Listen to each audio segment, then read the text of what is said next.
The ruins of a once majestic city are ablaze. Numerous cracks on buildings only accelerate their destruction process.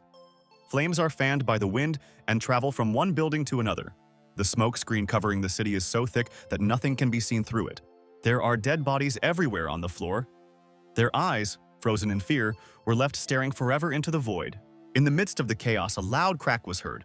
Someone kicked in one of the doors. Light from the street entered the room and brightly illuminated the silhouette of a young man in the aisle. He slowly entered the building and began to look around. His eyes shone brightly in the darkness of the room. Two children were huddled against one of the walls. They hugged each other tightly. The boy, with one arm around his sister, took a small knife out of his pocket and threatened the stranger. Although there was fear on his face, he also had courage. The stranger's silhouette just loomed over them like a dark blur. In the little girl's tear-soaked eyes, this silhouette was reflected clearly, as if in a mirror. The stranger raised his pistol at them, and they heard the click of the trigger. Gritting his teeth tightly, the boy shed one last tear. He stared straight into the eyes of the monster in front of him. Gunshots rang out and blood splattered on the wall. Suddenly, a loud knock. The girl slammed her hand down on the table. The guy who was sitting at the reception desk and woke up from his dream greeted the guest. The attractive lady was dressed in the latest fashion. She asked him to find her a room, and quickly, otherwise she would tell his boss that he was sleeping in the workplace. The guy immediately jumped up from his seat and told Miss Tao that he would find her a room right away. The guy looked at his notebook. His name is Fan Yiken, and he sits at the hotel reception desk on the night shift.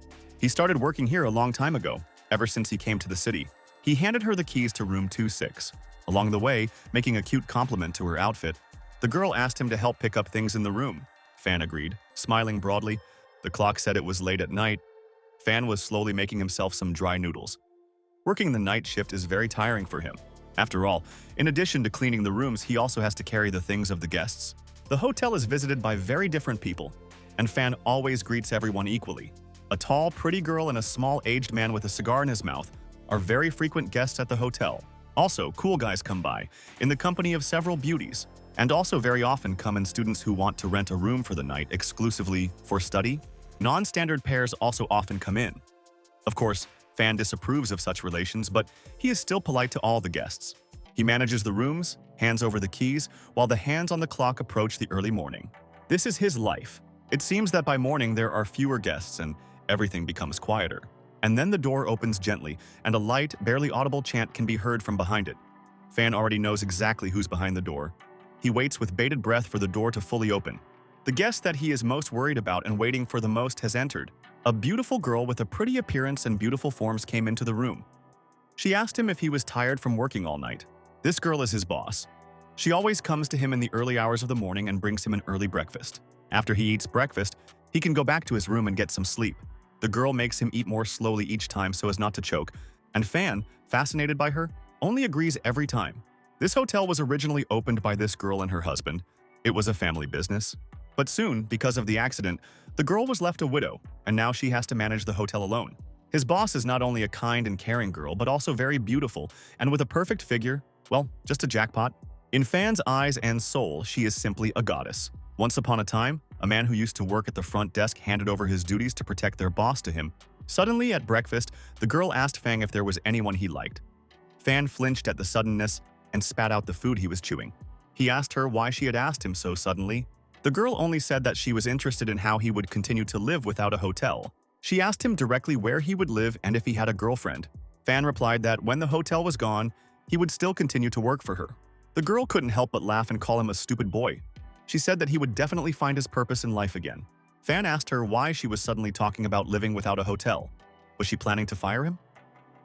The girl said he was too good an employee to be fired. But the fact is that realtors from the White Sharks group have repeatedly promised to demolish the hotel. They plan to buy up all the buildings on this street to rebuild something grand. Fan tried to cheer her up, even though he was starting to worry about the demolition. For the girl, it was a place of memories of her beloved husband. She missed him, even though she knew that nothing lasts forever. He's long gone, and everything will change anyway. She advised Fan to change his lifestyle and find another job. After all, if the realtors offer a good price, then she will sell the hotel and return to her home. Fan gradually realized the whole situation. A little later, after breakfast, he lay in his bed thinking he thought he would follow his boss if she really left the hotel. Well, he's nobody to her. If she doesn't like him at all, then he'll just be a burden. He remembered the girl's words at breakfast, and he thought that she wouldn't tell him how she felt. even if she did. Thinking about all this, Fan's eyes gradually closed and he fell asleep. The girl was filling in for him at the reception desk. Then someone came through the door. She greeted the guests as usual. A young man in a suit and two big guys with him came up to the counter. He asked her if she was Xu Jiao by any chance. He introduced himself as Ren Chao from the White Sharks and asked to talk about something. After pouring everyone a cup of tea, Zhu told him that their people had already come to her and offered her money. But those people offered less than 20% of the building's market value. The young man explained that the price is determined by their real estate market experts, and they are trusted persons. And besides, the girl should know perfectly well that market prices are constantly changing. The guy handed her a roll of paper. He said that this time he personally checked the contract, and the girl can see for herself how honest they are. After looking at the note, the girl was simply dumbfounded. The amount on the note was even lower than last time. She asked for an explanation. Xu had heard about scammers like them scamming and intimidating people to get buildings at low prices. She was shocked that this was indeed the case. The guy advised her not to try to raise the price because the rest of the buildings on this street were already purchased. He said that she had better accept the contract, otherwise they would go to extreme measures, to which the girl replied that she would not accept the contract and that the conversation would be over. She asked the unexpected guest to leave as soon as possible, as she still had work to do on the hotel. But one of the men grabbed her arm sharply. She asked indignantly what was the matter. The bespectacled guy ordered the door to be locked. He wanted to talk to Miss Xu in private. Fan, who was sleeping in the next room, heard the cries for help. After a few exclamations, he opened his eyes, fully awake. Two men grabbed Xu and held her tightly. She threatened to call the police if they didn't let her go. She could barely stand. Putting his hand in his pocket, the guy asked her if she knew how to deal with those who want to raise the price. He said they make people regret their words. At that moment, he took out a small but very sharp knife from his pocket. The girl screamed at them to let her go right away. The man threatened to leave a scar on her face if she made any noise. Suddenly, at that moment, a crash was heard. Someone knocked down the door of the room. Fan stumbled into the room through the broken door. The man with glasses saw it out of the corner of his eye, but didn't have time to react. Fan's flying fist was already right in front of his face. Fan punched the bespectacled man in the face with all his might. The others watched in shock. One hard blow was enough to knock him out. A second later, the man was lying on the floor, unconscious, with his glasses smashed. One of his comrades decided to pile on Fanya, threatening to kill him. But Fan deftly dodged the unexpected blow. He was ready to strike again. His fist landed squarely on the jaw of one of the realtors, probably knocking out a couple of his teeth. The third man wanted to warn Fang not to approach, but he didn't have time to finish. Fan had already aimed his third strike, this time directly into the throat of the opponent, from which he immediately began to suffocate. Fan scooped up Xu, who was barely able to stand. She couldn't help but feel embarrassed at the touch. All three realtors were either sprawled on the floor or sitting on their knees, gasping for breath. Fan smiled softly and asked Xu if she was okay, and she timidly replied that she was fine. Slowly getting up, the man with glasses threatened Fan that he would soon pay with his life for challenging the White Sharks. Fan asked him to tell his boss that their hotel wasn't as easy to break down as the rest of the buildings on this street. He pointed a finger at the man and said that he, Fang Zichen, would be waiting for a new lucrative offer. The group was forced to retreat. She hadn't expected that Fan could fight so well. She was very glad that he had arrived just in time. Fang shyly said that he wasn't as good as he looked, just knew a little bit of kung fu. He decided to ask the girl if it was true that the scoundrels were harassing her. Xu didn't understand at first. As soon as she realized it, she turned around and covered herself. She scolded Fan for having such depraved thoughts. He said in his defense that he was just worried about her. He added that she should stay at home until everything was sorted out. But Xu said that, on the contrary, she wants to discuss the future plan of action with other owners of establishments. Fan tried to explain to her that it was too dangerous, but the girl quickly said that she had nothing to fear with him. These words sunk into Fan's soul. He felt incredibly warm and pleasant. Meanwhile, somewhere in the city, the same man with glasses was hit in the face with a bat, causing the glasses in his glasses to shatter into small fragments. His boss was humiliating him for coming back empty-handed. His boss is Shen Ye, the regional manager of the White Shark organization. The other two started making excuses that the guy was actually strong. They asked the boss to send more people to the next mission. After all, they didn't even have time to blink, as he took them all down. But the boss had a plan to outwit the guy in a wiser way. Meanwhile, the bright signboard of Ping'an Hotel seemed even brighter in the sun. The owner of one of the establishments was crying profusely and frantically wiping her tears with a handkerchief. She said that they planted snakes for her and offered to open a pet store. Another man complained that a rat was planted on him, thus scaring off customers. Another person said that his little sister was kidnapped and his entire family was blackmailed. The little girl next to him was crying softly. All the assembled owners of the establishment spoke in unison and told exactly how they were forced to sell the institution. Su told everyone present that these scoundrels had really caused too much trouble. Fan said he recorded all their stories on his phone. Later, he will make reports and give them to the police. All those present supported his idea and said that they hoped for him. Fan invited everyone to leave and said that if there was any news, he would let them know. Yu said that she didn't want to make a problem out of it, but the situation is critical. Fan cursed and said that he would show them what it was like to attack his boss. Yu shyly said that it turns out Fan cares about her so much. Fan was also shy and said that he took care of her in return for her concern. The girl offered to order dinner delivery, Fan agreed, as he was hungry after the meeting. At that moment, a guy came through the door and asked where he could find Miss Xu Jiao. He said he brought a delivery for her. Xu was shocked, because she hadn't even ordered yet, and the food had already arrived. The courier said that the owner of the noodle shop asked to deliver the food himself, because he thought that it must be busy. Fan was amazed at how kind the owner was, since he had just left them. Fan took the bag and happily informed the girl that now they wouldn't have to order anything. A dark car was parked not far from the hotel. The same courier drove up to her. He told the man in the car that he had done everything as planned. Boss Shen praised his comma and said that the substance would take effect within half an hour. He gave the order to deliver them to the warehouse. It was already dark outside. A light was still on in one of the city's remote warehouses. Drop by drop, someone's blood fell to the floor. A large man with brass knuckles on his arm was slapping Fan across the face with all his might. Suddenly, he told the other bandits that he was already tired of hitting him. He's been hitting him so much already, and the guy still hasn't woken up. Some of them assumed the guy was already dead. After all, no matter how hard they hit him, he doesn't react. One of the men checked to make sure he was still alive. The bandits were beginning to get very annoyed by this. He snored as if nothing had happened. Somewhere in a dark room, Su Jiao was lying on a dirty mattress on the floor. Gradually, when she woke up, she went into shock. I couldn't figure out where she was. She jumped up abruptly and tried to look around. She didn't know where she was, and besides, she had a very bad headache. Suddenly, two bright spotlights came on directly above her head. The light from them blinded her briefly. A man approached her. He was glad that she was finally awake. Manager Shen stood with his hands in his pockets and said that no one would disturb them in this warehouse. A cameraman was standing next to him, holding a camera. The girl started to panic. She asked who they were and what they wanted to do with her.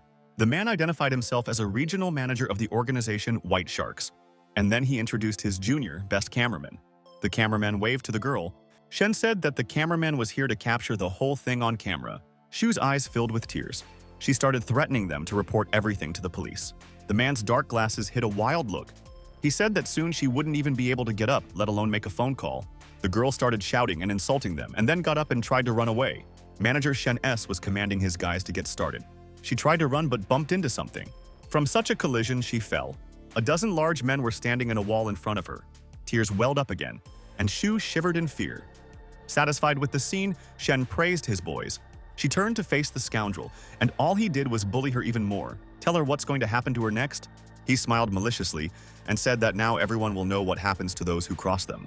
At that moment, a memory began to play out somewhere in Fan's mind. Little Fan tells his father that he likes African lions because they are strong and brave. Then he asked his father what kind of animal he liked. My father said he would have chosen a honey badger. The boy could not understand because they are small and frail. The father told his son not to underestimate these little ones. Although they are not as strong as lions, they are much bolder. Honey eaters are never afraid of anyone, even if they know that their opponent is bigger and stronger. Little Fan said that in that case, when he grows up, he wants to be like a honey badger. His father told him that in the future he would meet enemies much more dangerous than lions and other African animals. If the enemy feels fear, then they will kill you. After replaying this memory in his mind, Fan finally woke up. The bandits who beat him up complained to each other that they would miss such fun with Xu Jiao. One of them suggested that since they were done with the guy, they could go join the others. Suddenly, someone put a hand on his shoulder. It turned out to be a Fan. Everyone was just dumbfounded that he was able to stand up and untie himself. Fan asked them where he was in a hoarse voice. He stretched slowly, yawned, and wondered why he'd woken up here. When he saw the group of bandits, he asked what they were doing here. Seeing his appearance, he wondered why there was so much blood and bruises. Everyone was surprised to ask that Fan had just been sleeping all this time, and even the beating hadn't been able to wake him up. At that moment, Fan realized what had happened. He and Shu passed out because of the food they ate. He asked if they were responsible. After guessing that they were from the White Shark organization, Fang immediately asked where Xu Jiao was. The bandits decided to attack at once and overwhelm him. With shouts and shouts, they attacked with whatever they had at hand. But Fan was prepared for this outcome. Shu's screams could be heard through the ventilation system from a nearby room. Shen asked the cameraman to take a better view of the scene. Sue desperately screamed in frustration. At that moment, there was a rumble behind Shen, and fragments of the wall flew out. Shen couldn't figure out how the kid had broken down the wall. Fan, covered in blood, bruises, and torn clothes, stood shrouded in smoke from the collapse of the wall. When Shu saw him, she shouted that she was glad he was alive. It dawned on Shen that since Fan was here, the guys who were watching over him had already been defeated. Walking closer, Fan told him that his subordinate was holding up quite well, but he had to beat them up a bit to get them to crack up and tell him where Sujiao was. Fan denounced them for abducting a defenseless girl and even harassed her. He politely asked to let her go and apologize, and then he promises not to touch them. Shen wasn't afraid of the threats at all and said that the guy must be crazy to threaten so many people, to which Fan replied that even 100 people wouldn't be able to handle him. He warned Shen one last time that this was his last chance to let Xu Jiao go, but Shen ordered his subordinates to attack. He demanded that Fan be killed and his remains thrown into the river to be devoured by the fish. The bandits attacked with what they had at hand: wrenches, hammers, carving knives. One of the men decided to attack Fan from behind. Shu wept and begged Fang to back off and leave her here, but the bandit's large knife went through millimeters from Fan's ear. When Fan saw the knife, he dodged it sharply and quickly, and was ready to strike back. He hit the mercenary with such force that he, being a big man, fell to the floor with such ease that even the weapon flew out of his hands. Shu was overjoyed, and the rest of the mercenaries began to exchange cowardly glances and call out to the boss. Fang told Shu, with a revelation, that he had long been attracted to her. The girl didn't understand anything yet. Fan said that on the first day when he first arrived in this city, he saw her ad, and so decided to get a job. And then I saw her live. Such a beautiful, gentle, and kind girl. As time passed, he realized how caring she was.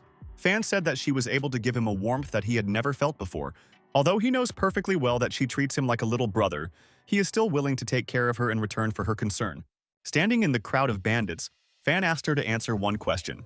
He asked her if she would be his girlfriend when they got out of here. Tears welled up in the girl's eyes. She squeezed her eyes shut with joy and a tear rolled down her cheek. She replied that she agreed. Fan made a triumphant gesture and let out a cry of joy. The bandits surrounding him were outraged that he didn't even pay attention to them, and Smith confessed his love to the girl in front of them. The next mercenary swung and tried to hit Fan. Fan didn't hesitate for a second, but gave him an incredibly strong slap on the face, and he yelled at all the bandits to attack all at once. He doesn't want to waste his time. Screams and screams came from the factory, bursting out into the street. When Fan dealt with the next mercenaries, the two remaining people and the cameraman stood motionless, shaking with fear. Half in the dim light, Fan's face looked even scarier and more frightening. He asked them if that was all they could do. Piles of bodies littered around him. Only the two bandits, the cameraman, and manager Shen were still standing. Dropping their weapons, the bandits begged for mercy. Fan turned to Shen and said that all his men had already surrendered, and now it was his time to go to the police. Manager Shen was also trembling in fear, but he tried not to show it. He burst out laughing loudly and was surprised that Fan had put down all of his men alone. He asked Fan if he thought that was enough. Taking out a gun from his pocket, Shen happily exclaimed that Fang couldn't resist a gun no matter how strong he was. He pointed the gun at Fan and shouted that he was about to get shot in the head. Zhu tearfully begged Manager Shen not to shoot Fan. She said she would do anything. But Shen kept his gun trained on Fan, and the girl continued to persuade and said that she would give up the hotel herself, just so that he would let him go.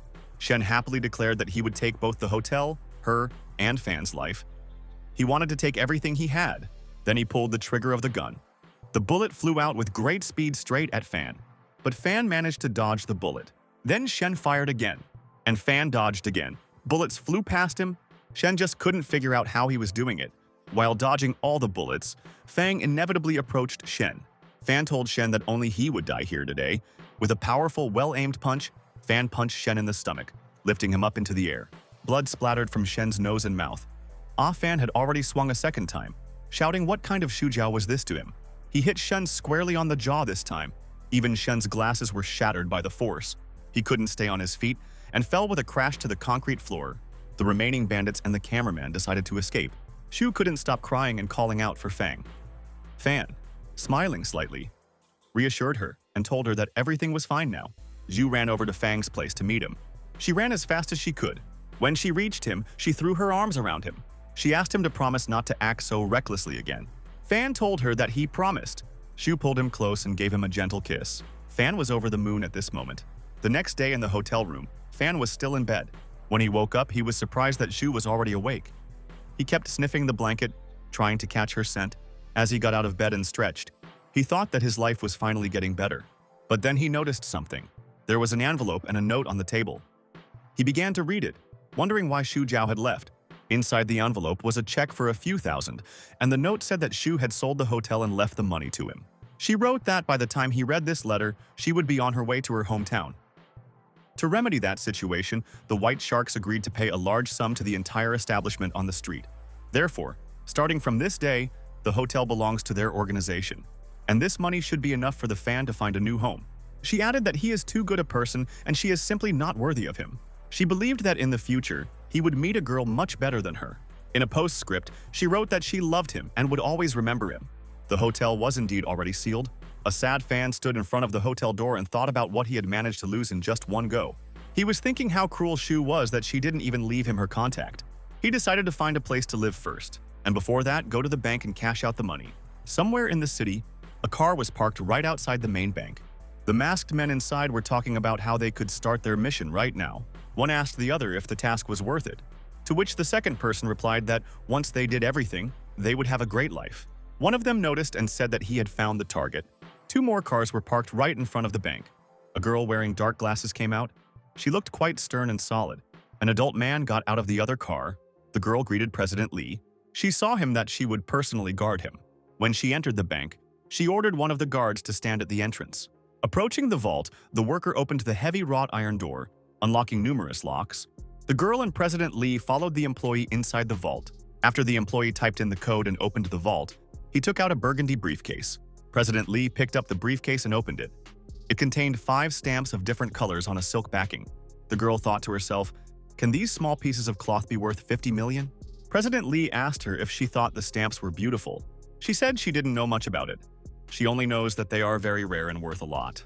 The man said that he traveled all over the world to collect these 5 stamps. He hugged the briefcase tightly to him and said that it was his most precious treasure. She was a little surprised that Mr. Lee was literally giving a piece of his heart to the museum in an exhibition. She said something makes it a benchmark for entrepreneurship. The man clenched his fist and said that he would never have given up these stamps in his life if he hadn't lost the game to Pharaoh. She wondered to herself if that was what he was calling Director Wang from the Cultural Center. Meanwhile, Fan was at the door of the same bank. After looking at the sign and comparing it with the receipt, he came to the conclusion that this was the place he needed. The masked men sitting in the car decided to act and not delay the mission. They got out of the car armed with pistols and rifles. They headed for the bank. Fang had just entered the bank while Mr. Lee and his bodyguard were about to leave. Suddenly, the guard standing at the entrance noticed something amiss. He was very nervous and scared. Turning to the girl, he shouted for them to get down on the floor immediately. A second later, there was a deafening explosion, scattering pieces of wall all over the bank's floor. Fan didn't have time to react and was hit directly on the head by a large shard.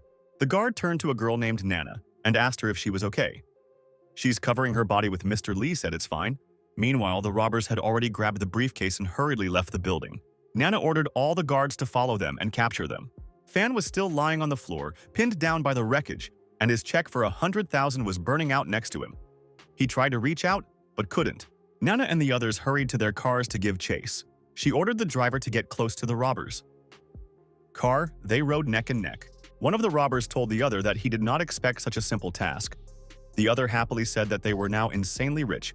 As Nana's car drew level with the robbers, she leaned out of the window and shouted for them to return the stolen briefcase immediately. One of the robbers told the driver to drive more smoothly. He will try to shoot the annoying girl. Nana, seeing the gun, quickly shouted to the driver to hit the brakes. Their car braked sharply to avoid gunfire. The girl was clearly scared, but she was glad that they reacted quickly. The driver told Nana that something strange was happening to the car. Nana asked him what had happened. The driver said he thought the car was a little heavier. Meanwhile, Fan was already on the roof of the car. When he saw the robber's car, he began to approach the front of the car. Nana, hearing his footsteps, couldn't figure out what it was. Fan had already discovered his target and jumped down from the car. He made a powerful leap towards the robbers. A second later, he was on top of their car. A second later, it landed with a crash on the roof, leaving a dent. From surprise, the robbers braked sharply and began to swerve along the road. Nana ordered the car to stop quickly. One robber asked the other why he had stopped. But before the other man could answer, a fist smashed through one of the windows. Fan grabbed one of them by the scruff of the neck and pulled him through the broken glass onto the roof. The other two immediately stopped and decided to check out what was going on. They couldn't figure out where their third one, Ganzi, had gone, and while they were checking their surroundings, Fan grabbed the second one by the leg from under the car. A second later, the second robber was already dragged under the car. He was shouting for help. The last of the robbers threatened Fan to get out from under the car. Fan was already standing behind him and asked him if they had blown up the bank. Almost crying and clutching the almost burnt-out check in his hand, Fan asked him if it was really necessary to use explosives. He lost the last of his money because of them. But the robber, not listening to him, pulled out a weapon. Then Fan took a swing and decided to attack. One blow to the face was enough to shatter the robber's mask and send him flying into the air. A few seconds later, he fell to the ground with a crash. Nana ran over, grabbed the briefcase, and checked the security of the stamps. She breathed a sigh of relief when she saw that they were safe. Fan shook the remaining robber, trying to bring him back to his senses. He was crying and shouting that he should be paid compensation. Otherwise, he would have to spend the night on the street. Nana walked over to Fan and called out to him. She told him not to try to wake the robber, as he had already lost consciousness. After all this mess, Nana, the other guards, and Fan were all sitting in their security bureau. The guards were surprised by Fan's story and asked about his plans. Fan theatrically wiped away his tears and complained that now he would be left on the street, completely without money. Nana snapped at the guy to stop crying. She told him sternly that he had dented the rental car, and their bonus will not be enough for repairs. Fan looked at her with puppy dog eyes. He said he had absolutely no idea she would be so fragile. Nana shouted that it wasn't a fragile car but a Humvee. Both guards begged Nana to forgive the guy, as he helped them get the stamps back. One of the guards offered to leave Fan at the police station to give him a job to work out all the damage. Fan immediately supported this idea and told Nana that he also knows how to cook and clean perfectly. Nana was still as strict as ever. She asked the security guard if he didn't know about their financial situation. But the guard insisted that Fan's skills would help them handle more difficult missions. Nana looked thoughtful. They haven't received any big missions in a long time. The second guard supported the first one and said that Fan was very suitable for them. Nana turned over in her mind that it was true that the guards weren't as young as they used to be. After carefully considering her decision, she thought that by hiring the guy, they would fill in the gaps in their abilities. Smiling at her idea, she happily announced that she was hiring Fan. Fan was already surprised by this change of mood. The guards were happy to announce that it was now a security bureau. It will become his second home. Although Fang only showed joy on the surface, on the inside, he slightly suspected that he had been deceived. Nana said he was supposed to be in uniform now. Fan thanked her from the bottom of his heart. Nana told one of the guards that the guy could stay at his house. Well, the guard politely refused, and the second suggested a solution. Let the guy stay right in the bureau. Fan quickly declared that he didn't care where he slept. Nana had made up her mind that he would stay here. It was already dark outside. In one of the rich high-rise buildings, several more windows were lit. A guy and a girl walking along the corridor hurried somewhere, as they were half an hour late. It turned out that they were aspiring singer Wang Yang and her manager Lu Tao. On the way, she kept asking him what this shark man was like, and the manager said that it was very difficult to meet him, but fortunately, he was a fan of the girl. The girl asked him, "Aren't they just here to greet each other?" Tao said that there is a possibility that he will finance their new album. He advised the girl to try and sing in front of him as best as possible. They finally reached the door. In front of her were the police and security guards. The young men introduced themselves. One of the guards replied that their boss had a meeting right now and needed to wait a bit. Tao nodded his head. Inside the room was the president of the White Shark Organization, Sha Chengtian. He was asking someone about what had happened the day before. In front of him was a crippled Shen in a wheelchair. He turned out to be his cousin. One of the mercenaries bowed all the way to the floor and said that all he knew was that the guy's name was Fang Zichen, and that he's very good at fighting skills. Chengtian promised Shen that he would avenge him at all costs, and he ordered his guard to throw a mercenary in glasses to feed the sharks. He struggled and screamed furiously, but Chengtian said it was useless. The bespectacled man kept begging him to let go. Meanwhile, Tao and Wang Yang were still standing at the entrance. They heard shouts from the room and started talking among themselves. The security guard said that Miss Wang Yang can now enter. Tao wanted to go with her, but security stopped him. They said that only Miss Yang could pass, and he would stay here. Tao reassured her and told her that he would be waiting for her here. She asked him not to go anywhere, and now he was the only one left standing outside the door. Miss Yang went into the room, accompanied by a guard. Sha Chengtian was sitting in front of her. She bowed slightly and greeted him. Behind Chengtian, the body of that guy with glasses was floating in the shark tank. Seeing this, Wang Yang was absolutely terrified, literally shaking with fear. Mr. Chengtian calmly poured wine into a glass and asked her not to worry because the sharks would soon finish their dinner. In the meantime, he offered her a drink and a song to sing for him. When it was completely dark outside, the men from the security bureau said goodbye to everyone and went home. Fan waved after them with a smile, and Nana told him to sit down and clean the floor. Fan was very surprised by her diligence, since she works overtime. The girl said that she absolutely loves her job. In fact, she was playing solitaire on the computer. She didn't leave because of overtime, but because she lives in an office. Fan noticed that they were now alone, and he laughed sheepishly. Pulling up, Nana said that the company had long since almost gone bankrupt, and she had rented out her house to pay rent to the company. She told Fang to warn him when he wanted to take a bath. Fan wondered if it would also happen again that this company would be shut down and he would be homeless again. When Nana went to her room, she warned him sternly not to come in. She threatened to stab him with a knife when he was half asleep. Fang mumbled that he understood. Startled, he watched as the door slammed in his face. Inwardly, he quietly said that this boss was much stricter than the previous one. A pretty girl in an office suit and two big guys entered the room. She asked him if he was an employee of the local company. Fan thought that she must be a pretty foreigner. He nodded his head. Who works here? He immediately noticed two large young men behind her. He added that he was going to call the boss. But before he knew it, those tough guys were all over him. They came at him from both sides, but he stopped both of their blows as if nothing had happened. Then he twisted one man's arm and the other's leg. The girl was deeply impressed by his skills. Then one of the men tried to attack again. But Fan blocked the blow again with ease. Only this time he retaliated and hit the man right in the chest. He stood in the same spot, not even moving. The bespectacled girl patted him and praised him. She didn't expect such a small company to have such an experienced employee. Fan suspiciously asked her if she was an accomplice of the White Sharks. He immediately added threateningly that the person who confronted them was him and not the whole company. The girl quickly said that he was wrong. She's actually from the Tinglong Group company. As soon as the girl left, Fan immediately knocked on Nana's door. He shouted to her that he had good news. She called back to him that she was busy right now and asked him to tell her everything the next day. But Fang insisted, and he said that a very generous customer had just come by and should not be missed. He pulled the handle and broke the lock. The door flew open and he ran into the room. In a rush, he said that now they wouldn't have to worry about money. But it turned out that Nana was just beginning to change into her pajamas. Fan immediately started shouting and apologizing to her, but Nana was furious and swung at him. She slapped him hard across the face and called him a pervert. After the scuffle, Fan gave her the check that the girl had given him. Nana held the check with trembling hands because there was 1 million in it. She asked Fan if it was true that the girl was from the Tinglong organization. Fan confirmed and said that if they completed the task, they would get a signature on the receipt. He began to ask Nana if it was true that this organization was so rich, since she was so happy. Nana held the check high above her head and grinned. She happily shouted that this time, luck was on her side.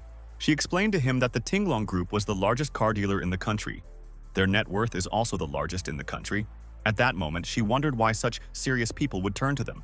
Fan told her that they had used bouncers to test their skills, and of course, he had dealt with them easily. Nana thought to herself that Fan wasn't really that simple. He even broke the lock on the door with ease. Then, abruptly, she grabbed him by the collar of his shirt. She faced him and fiercely questioned him about his past. He said that he used to be a special unit commander. Well, he can't tell her any more information because it's confidential. Their faces were so close together that they couldn't help but look into each other's eyes. Both of them immediately became embarrassed. Yi Fan carefully asked if there was anything else she wanted to ask him. Well, embarrassed, Nana let go of him and immediately turned away. She scolded him for not talking about his past, because now he works for the benefit of the company's security service.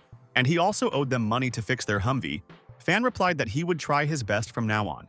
She praised him for his positive attitude and sent him to bed. After all, they would earn a large sum of money tomorrow. The next day, they went to one of the expensive multi-story buildings. There were only the 4 of them in the waiting room. Nana gradually began to worry about why no one had met them yet. Fan happily ate the cake provided by Tinglong Company as a treat. Nana scolded him for such pettiness, because soon they will be able to throw a real feast. A man with dark glasses came out and invited them to follow him. He said that Nana can only take one person with her. The other guards unanimously decided that Fan would go with her. The 2 of them followed the man. One of the guards was afraid that something might happen there, and the second one calmed him down and said that there was a capable guy among them now. Nana told Fang to keep close to her, and now they have to go to the main room. Nana immediately noticed something strange. Couldn't figure out what it was. All the famous security companies of the entire city gathered in this hall. She wondered if they were all invited here too. Fan also thought that only their company was invited, A strange girl quipped that such an unsuccessful company as Pipicat was invited to such an evening. This girl was Su Yutu, the head of Su's company. The young man next to her was Da Sen, the captain of her company. The girl winked at Fang and greeted him. Fan blushed and waved back sweetly. Nana shoved him in the side and threatened to kill him if he flirted with her enemy again in front of her. Nana told her not to think she could win, as not the whole team was with her. Su rudely told her that she wouldn't even have to use tricks to defeat such a weakling. Su walked right up to Nana and said with a sneer that it wasn't worth standing together next time. Otherwise, everyone will notice their big difference in height because Nana is so short. Su immediately turned around and hurriedly left with that guy. Nana was furious. Fang barely restrained her from lunging at Su. She repeatedly tried to break out of Fang's grasp and run after Su, but Fan continued to calm her down. Finally, there was a click of heels, and everyone knew that the girl from Tinglong Group had come. The bespectacled girl came in accompanied by 8 solid bouncers. She greeted everyone present. She introduced herself as the secretary of the president of Tinglong Group, Mary. Everyone immediately began to ask why they all saw the checks and wanted to see them here. She slowly told everyone that to cash the check, they would need to get the president's signature. And to do this, they will have to pass a test. Nana immediately knew that she wanted to test their abilities. Miss Mary said the test will be simple, and she wants everyone to show their full strength. Their goal was to defeat people from other companies. Everyone was at a loss, they didn't come here to fight. Mary said that the company that successfully passes this little test will receive the coveted signature on the check, and also at the conclusion of cooperation will receive annually 10 million. In less than a couple of minutes, everyone started to complete the task. Fight followed fight. Yusen also got straight to the point. Fan and Nana were also immediately attacked. One of the other company's men decided to attack from behind, but Fan noticed the opponent in time, and without thinking twice, he immediately knocked him out with a single blow to the face. Fan told Nana to step aside, because this is a test for bodyguards. Nana suggested that they leave, because most likely they will not be able to compete with so many companies. But Fan turned to her and said with confidence that he would deal with everyone. There were robberies all over the hall. Some of the bodyguards were as good as others, almost to the point of death. Half of them were already lying on the floor, and the other half were barely holding on. The whole scene was being watched on camera by a certain person from another room. He watched their every move very carefully. It was Fang Jichen who caught his attention on the cameras in particular. Fan dodged blow after blow, and then he delivered incredibly powerful and clear blows in response. He knocked out one by one. And so, Dasen called out to him with a comma and said that Shujiao had found a pretty good employee. He was extremely serious and said that no matter how strong Fan was, he would definitely defeat him. Fan only said nothing in response. Nana, seeing everything that was happening, began to worry about Fan. Su Yutu came up to her and boasted about Yusen's skills, saying that he was the best bodyguard in town. And it was all because Nana had trained him. Nana's anger boiled up again. Nana chuckled and told her that a girl like Su would get a boyfriend at any cost, even if it wasn't the most standard methods. She was even ashamed to name such methods. Her words were the last straw for Skyutu. She suddenly gave Nana a loud and powerful slap that left a mark on her cheek. This only made Nana even angrier. She asked irritably how Su dared to slap her. Meanwhile, the fight between Fan and Dasen was just beginning. Yusen was just making fun of him for now, but then he decided to go to the end of the action and flew into the air, swung to deliver a powerful blow. Raising his fist high in the air, he promised Fan that his end was near. But what he didn't expect at all was that Fan would kick him right in the jaw with a precise kick. Fan only laughed at the fool when he struck. After all, it is impossible to dodge attacks in the air. Yusen fell on his back with a crash. He was defeated. Some of the remaining people shouted that the battle was magnificent. Fan smiled and thanked him, but the stranger said that he was talking about a completely different battle. Not far away, Su Yutu and Nana were exchanging insults and punches. They pulled at each other's clothes and hair and shouted insults after them. Mary came up to Fan and told him that Pipicat had successfully passed its certification. She told him to pick up his boss and pick her up for a meeting with the president. Then Fan, Nana, and Mary were on the elevator to one of the last floors. Fang ventured to ask Nana why she disliked Miss Su so much. Nana got angry and asked him if he really wanted to protect her. Fan immediately defended himself and said that he was just asking out of curiosity. Nana began to tell him that she didn't even know when they had started to dislike each other. They were both graduates of the police academy. They were the best students, and the duo even had their own nickname. They were like sisters to each other. But after Su went to another city for work, they gradually lost touch. And now, when she came back, she was a completely different person. Not only did she steal Nana's business, but she also stole all of her employees. The elevator finally reached the right floor. When they got out of it, they saw that there was nothing on the floor but a person sitting alone. The bald man turned to face them and said that he had finally found the right people. This person was Bai Dai, the president of Tinglong Group. Fan and Nana greeted the president and introduced themselves. The man said that he had already obtained all the necessary information about them. Nana decided not to delay and immediately asked why they were called here. Mary handed Nana a magazine. She asked her if she hadn't heard the recent news regarding the entertainment industry. On the cover of the magazine, there was a picture of Wang Yang, and it was said that she was recently killed. And the reason for that was suicide.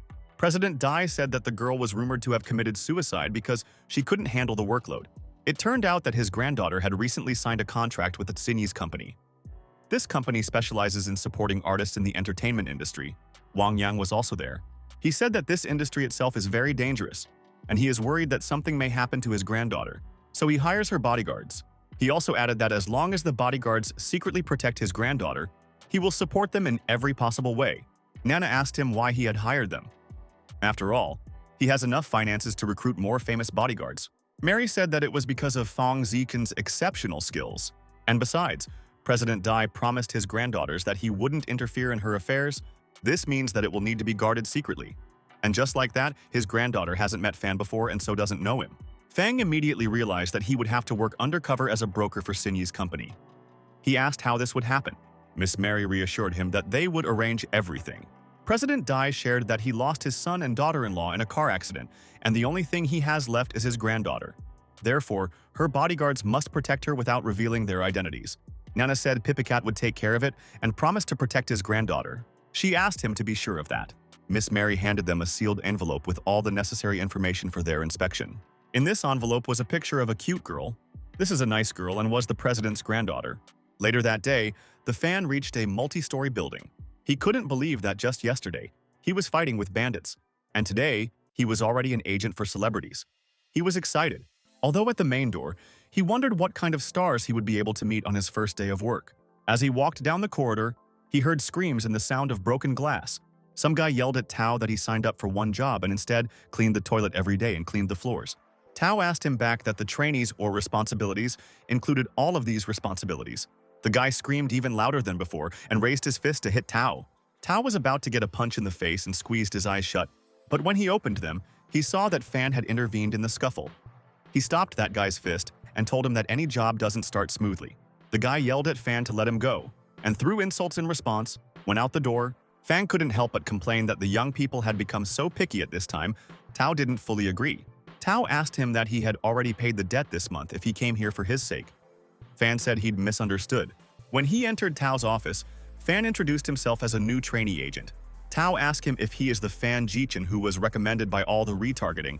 With a serious face, he warned Fan that the job was quite difficult and not everyone could handle it. Fan enthusiastically said that he used to be a soldier and could handle any hard work. Tao began to explain all the rules and subtleties of the work to him.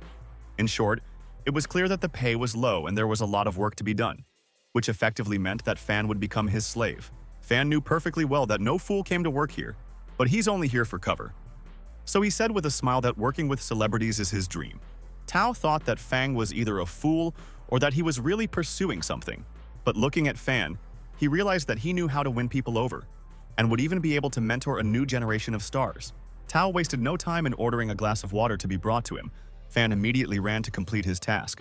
But suddenly he stepped on the fragments of the broken cup. He slipped on them, and before he knew it, he was flying down. At that very moment, the elevator door opened with a comma, and a girl came out. This girl was President Dai's granddaughter. When Fan saw her, he immediately knew who she was, but he couldn't stop his fall. He ran into the girl and immediately began to apologize. The girl replied that she was fine. Fan will bring her up to help her up. They only looked at each other for a second, and then they blushed. At that moment, the thought that he had fallen in love again flashed through Fan's mind. After getting up from the floor, he immediately began bowing and apologizing to Miss Bai Xiling. Throwing his feet up on the table, Tao told him that he would be fired for such an oversight. Fan simply couldn't believe the cruelty. Jilin intervened and said that Tao likes to make jokes about newbies, but in fact he is very good. She said that he just wanted to test the newcomer's willpower and desire to work for this company. Looking at her, Fan could only think of what an angel she was. And blushing deeply, he began to repeat that he really wanted to work for them. Tao immediately became a good girl and suggested that she start working right away. Fan clearly hadn't expected this change of expression. Jilin was full of energy and was determined to work. Tao and Fan simply melted at her cuteness. Suddenly, Tao's expression changed again, and he told Fan to be willing to give his all for the good of the company. He immediately asked him to load the boxes into the car. There were a lot of boxes, and the Fan was not very happy about it, but he silently dragged the weights along. Tao told him that there were several events to attend today and that they needed so many clothes. While Fan loaded all the boxes into the car, Nana's Humvee was nearby. She was watching the target. Two of her security guards were no doubt happy to be presented with a new car, since now I had to rent one. Nana sat comfortably in the back seat and was surprised at how spacious it was. She said she could even take a nap. One of the guards reminded her that they were at work, and Nana said that she wasn't worried because the Fan was watching the target. Fan was greeted by a majestic building with a bright sign. Inside, work was already in full swing. People from the team went and performed various tasks. Someone approached the dark-haired man and said that the head of the Shinyi company wanted to meet him. Tao greeted his brother Wang Yuan. He patted him on the shoulders and said that he did not expect such a dramatic career growth. Van took his hands off his shoulders, and asked him not to let them go again. He haughtily said that he had no right to be late since he wasn't some important agent. He insulted Tao and turned the subject to Wang Yang. Tao asked him not to talk about her. At that moment, Fang asked Wu Ziling who the man was. Jilin replied that this is the CEO of the evening show, who is responsible for almost all the shows on television.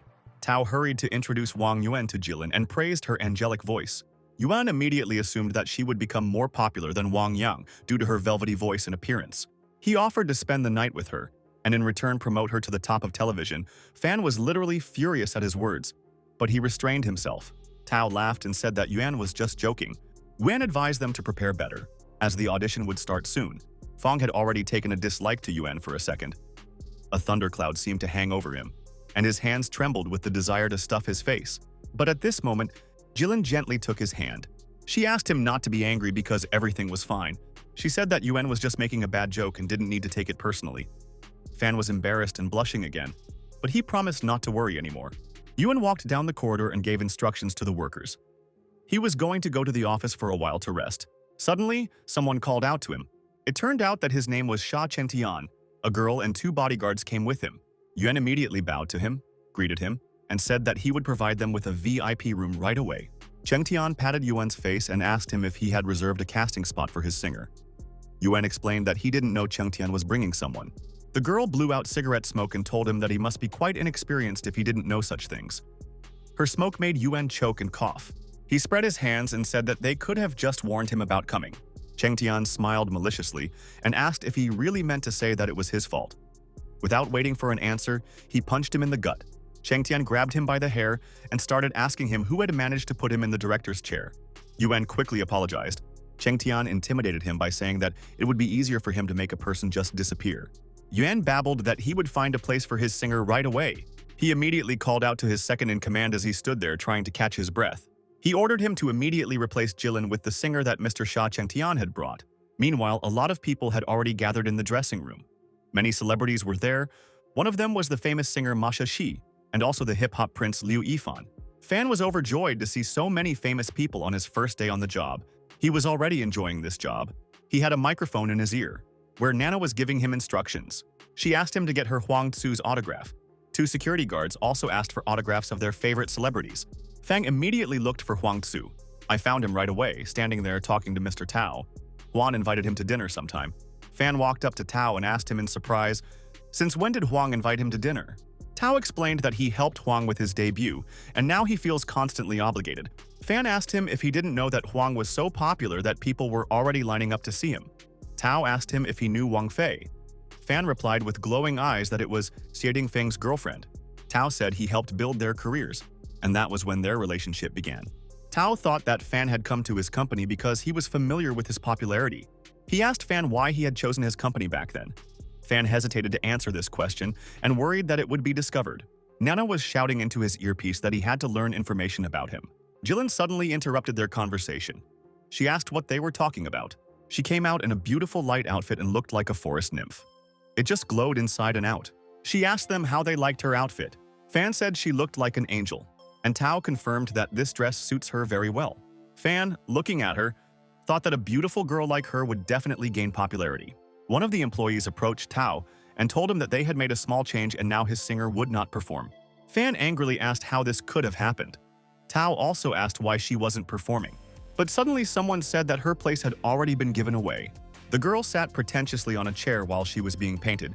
She said it was more important to have connections in this life. Tao was about to get angry when the employee warned him that this girl was brought by Mr. Shark himself. Fan approached the girl and warned her not to confess anymore. He threatened that he would now go to the director and tell everything. But Tao grabbed his arm and asked him not to interfere or make a fuss. Fan wanted to argue with him, but he didn't have time to finish. Tao's face was completely different. Fear was mixed with horror and anger. He yelled at him and demanded to forget the situation. Jilin was not discouraged at all. She reassured Tao that she would still have a chance. She is just better prepared to perform even better next time. Tao promised her that she would definitely perform next time, but the fan did not like this convergence of events at all. He's up to something. Tao turned around and wanted to tell Fan to go pack up and leave. But when I turned around, I saw that Fan was no longer there. Meanwhile, Director Yuan sat alone in his office and stared through the cameras at the girls in the changing rooms. And suddenly there was a loud crack. Someone kicked in his door. He started shouting that no one was allowed to enter the director's room. But Fan asked him to discuss something. He immediately asked him directly why Jilin was removed from the audition. And at that very moment, Fan saw what the director was doing here. He punched Yuan in the face to get him away from the computer. Looking at the surveillance cameras, Fan understood. Yuan, lying on the floor, began to justify that he was just checking the safety of the singers. Fan was beside himself with anger. He accused Yuan of peeking into the girls' locker rooms. He shouted and called Yuan a pervert. Tao wondered why Fan didn't pick up the phone. Jilin told him that she was going to change her clothes for now. Just then, Fan came out with Yuan. He told Tao that he had talked to him for a while. He happily announced that he had agreed to leave Jilin to perform. Yuan smiled and pretended that he was fine, even though he was covered in bruises and scratches. He wished them a good performance. The performance was in full swing. The host greeted everyone and thanked them for their presence. The enthusiastic crowd cheered and cheered her on. Mr. Chengtian watched the scene through the glass of the VIP room. Meanwhile, a cheery fan ran into the other room and informed Tao that Jilin would be on stage soon. Tao was overjoyed that they had been given this room, even if it wasn't a VIP one. Fan agreed with him. Tao thanked Fan wholeheartedly. Fan was confused and asked him what he was thanking him for. Tao said that if it wasn't for him, Jilin wouldn't have been able to perform today. He said that Jilin had been offered contracts by many companies, but she was quite stubborn and still stayed with him. He added that Director Wang is absolutely right. He's no longer the super agent he once was. Fan asked him what had happened and why everything had changed so much. Tao told him that fame had come to him too soon. In his early 20s, he was already at the peak of his career. He said that he was popular, rich, and spent a lot of money on a daily dose of alcohol. Then he got excited and he began to disappear in the casino, where he lost huge amounts of money. Because of this, he had to pay off debts for more than 10 years. At that time, many of his artists left him, which eventually led to the fact that he was left alone. The fan decided to cheer him up and said that the celebrity wouldn't just leave. He reassured Tao and said that he was sure everyone would remember him again soon. Tao smiled softly, sarcastically asking if Fan was trying to appease his superiors. Fan was already distracted and told him that Jilin's performance was about to start. The incredibly beautiful Jilin took her first steps on stage. She was beautiful under the floodlights. The crowd immediately started talking comma-wise and asking each other who the new artist was. Tao told Fan to prepare to see the birth of a new star. He said the whole country would soon know her name. Jilin was graceful and gentle. Her velvety voice filled the stage, and her appearance was simply angelic and unearthly. It attracted the attention of all the listeners sitting in the hall. This performance was immediately noticed by Mr. Shark and ordered his subordinates to find out who she was. Yuan, meanwhile, was still pacing the corridor, cursing at Tao and his assistant Fan. He planned to tell the right people about it, and thus make sure that no one else would ever know about Jilin. Well, at that moment, someone came up behind him and tapped him on the shoulder. Two men in police uniforms asked him to follow them to the police station. After the performance, Tao and Jilin were already in the car and urged Fan to load the boxes faster, as they were late. Fan was thinking about how difficult the profession of a singer really is. After all, Jilin had to go to dance classes immediately after recording, no matter how tired she was. While she was teaching, Fang and Tao found time for a quick snack. And then we went back to work. Soon, they began to receive a lot more orders and invitations. The three of them were on the road, and Fan decided to offer the girl some food. But as it turned out, she had long since fallen asleep from exhaustion. Tao told Fan not to bother her to let her rest, as she had another recording session coming up soon. As it was getting dark outside, people were still working in one of the office buildings in the city. Mr. Chengtian was searched before entering one of the conference rooms. After the search, the guards let him pass. No sooner had he entered than the man at the head of the table scolded him for being late. Chengtian apologized and said that he was stuck in traffic. At the head of the table sat the chairman of the Shanghai company, Chu Wanshun. One of the women sitting at the table, the general manager of the underground casino Du Litan, told him that she thought he was spending time with another young star.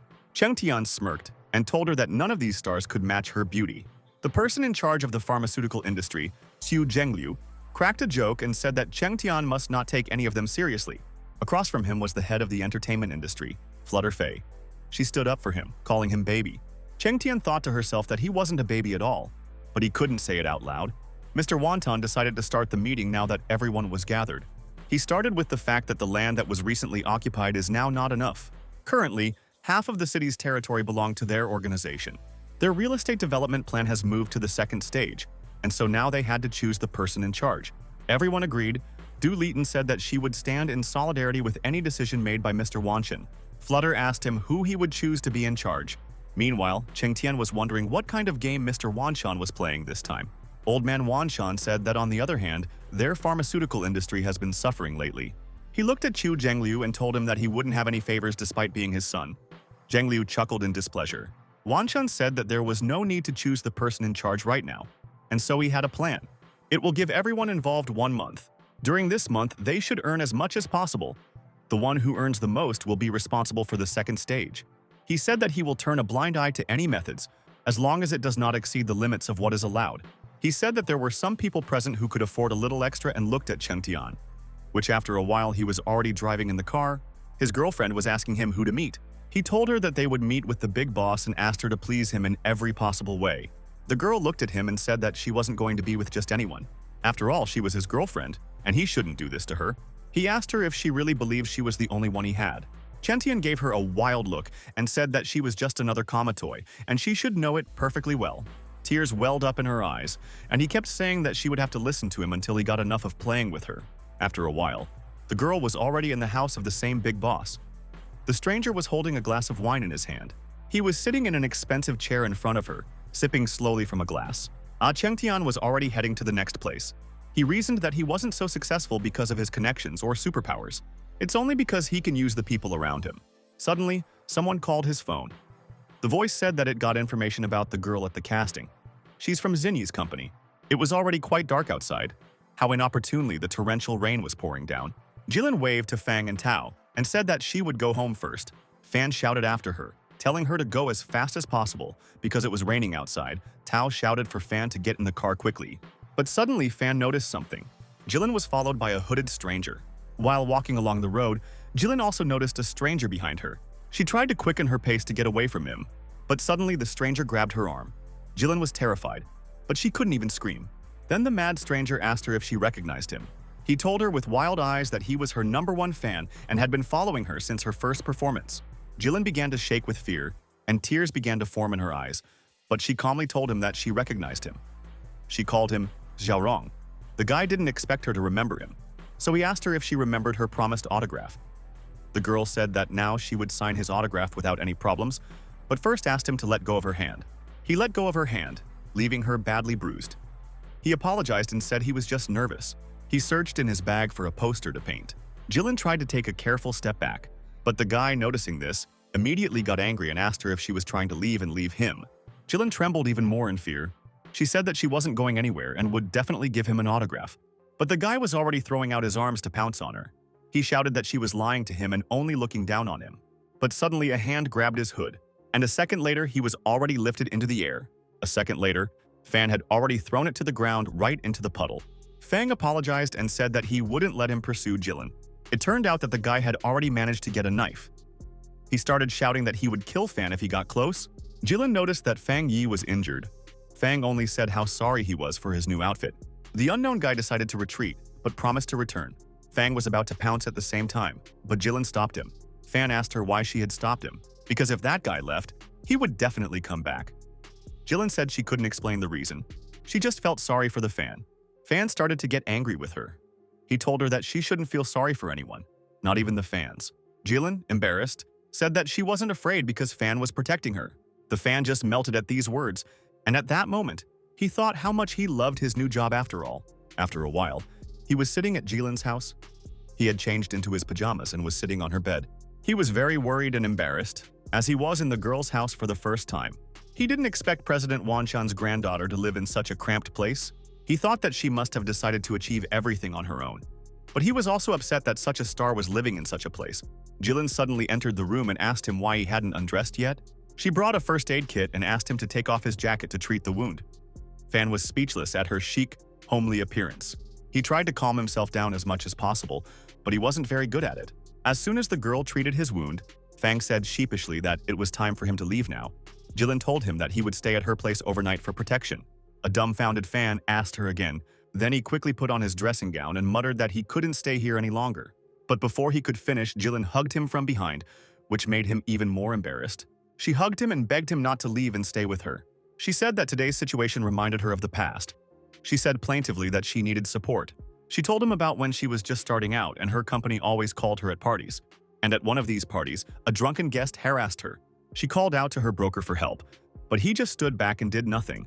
At that moment, she realized that she was in the wrong company altogether. Suddenly, someone shouted and intervened. It was Tao. He threatened the man that he would now report to the police. Jilin said that Tao saved her just like he did today. Fang gave Jilin a little hug and asked her if that was why she signed a contract with Tao's company.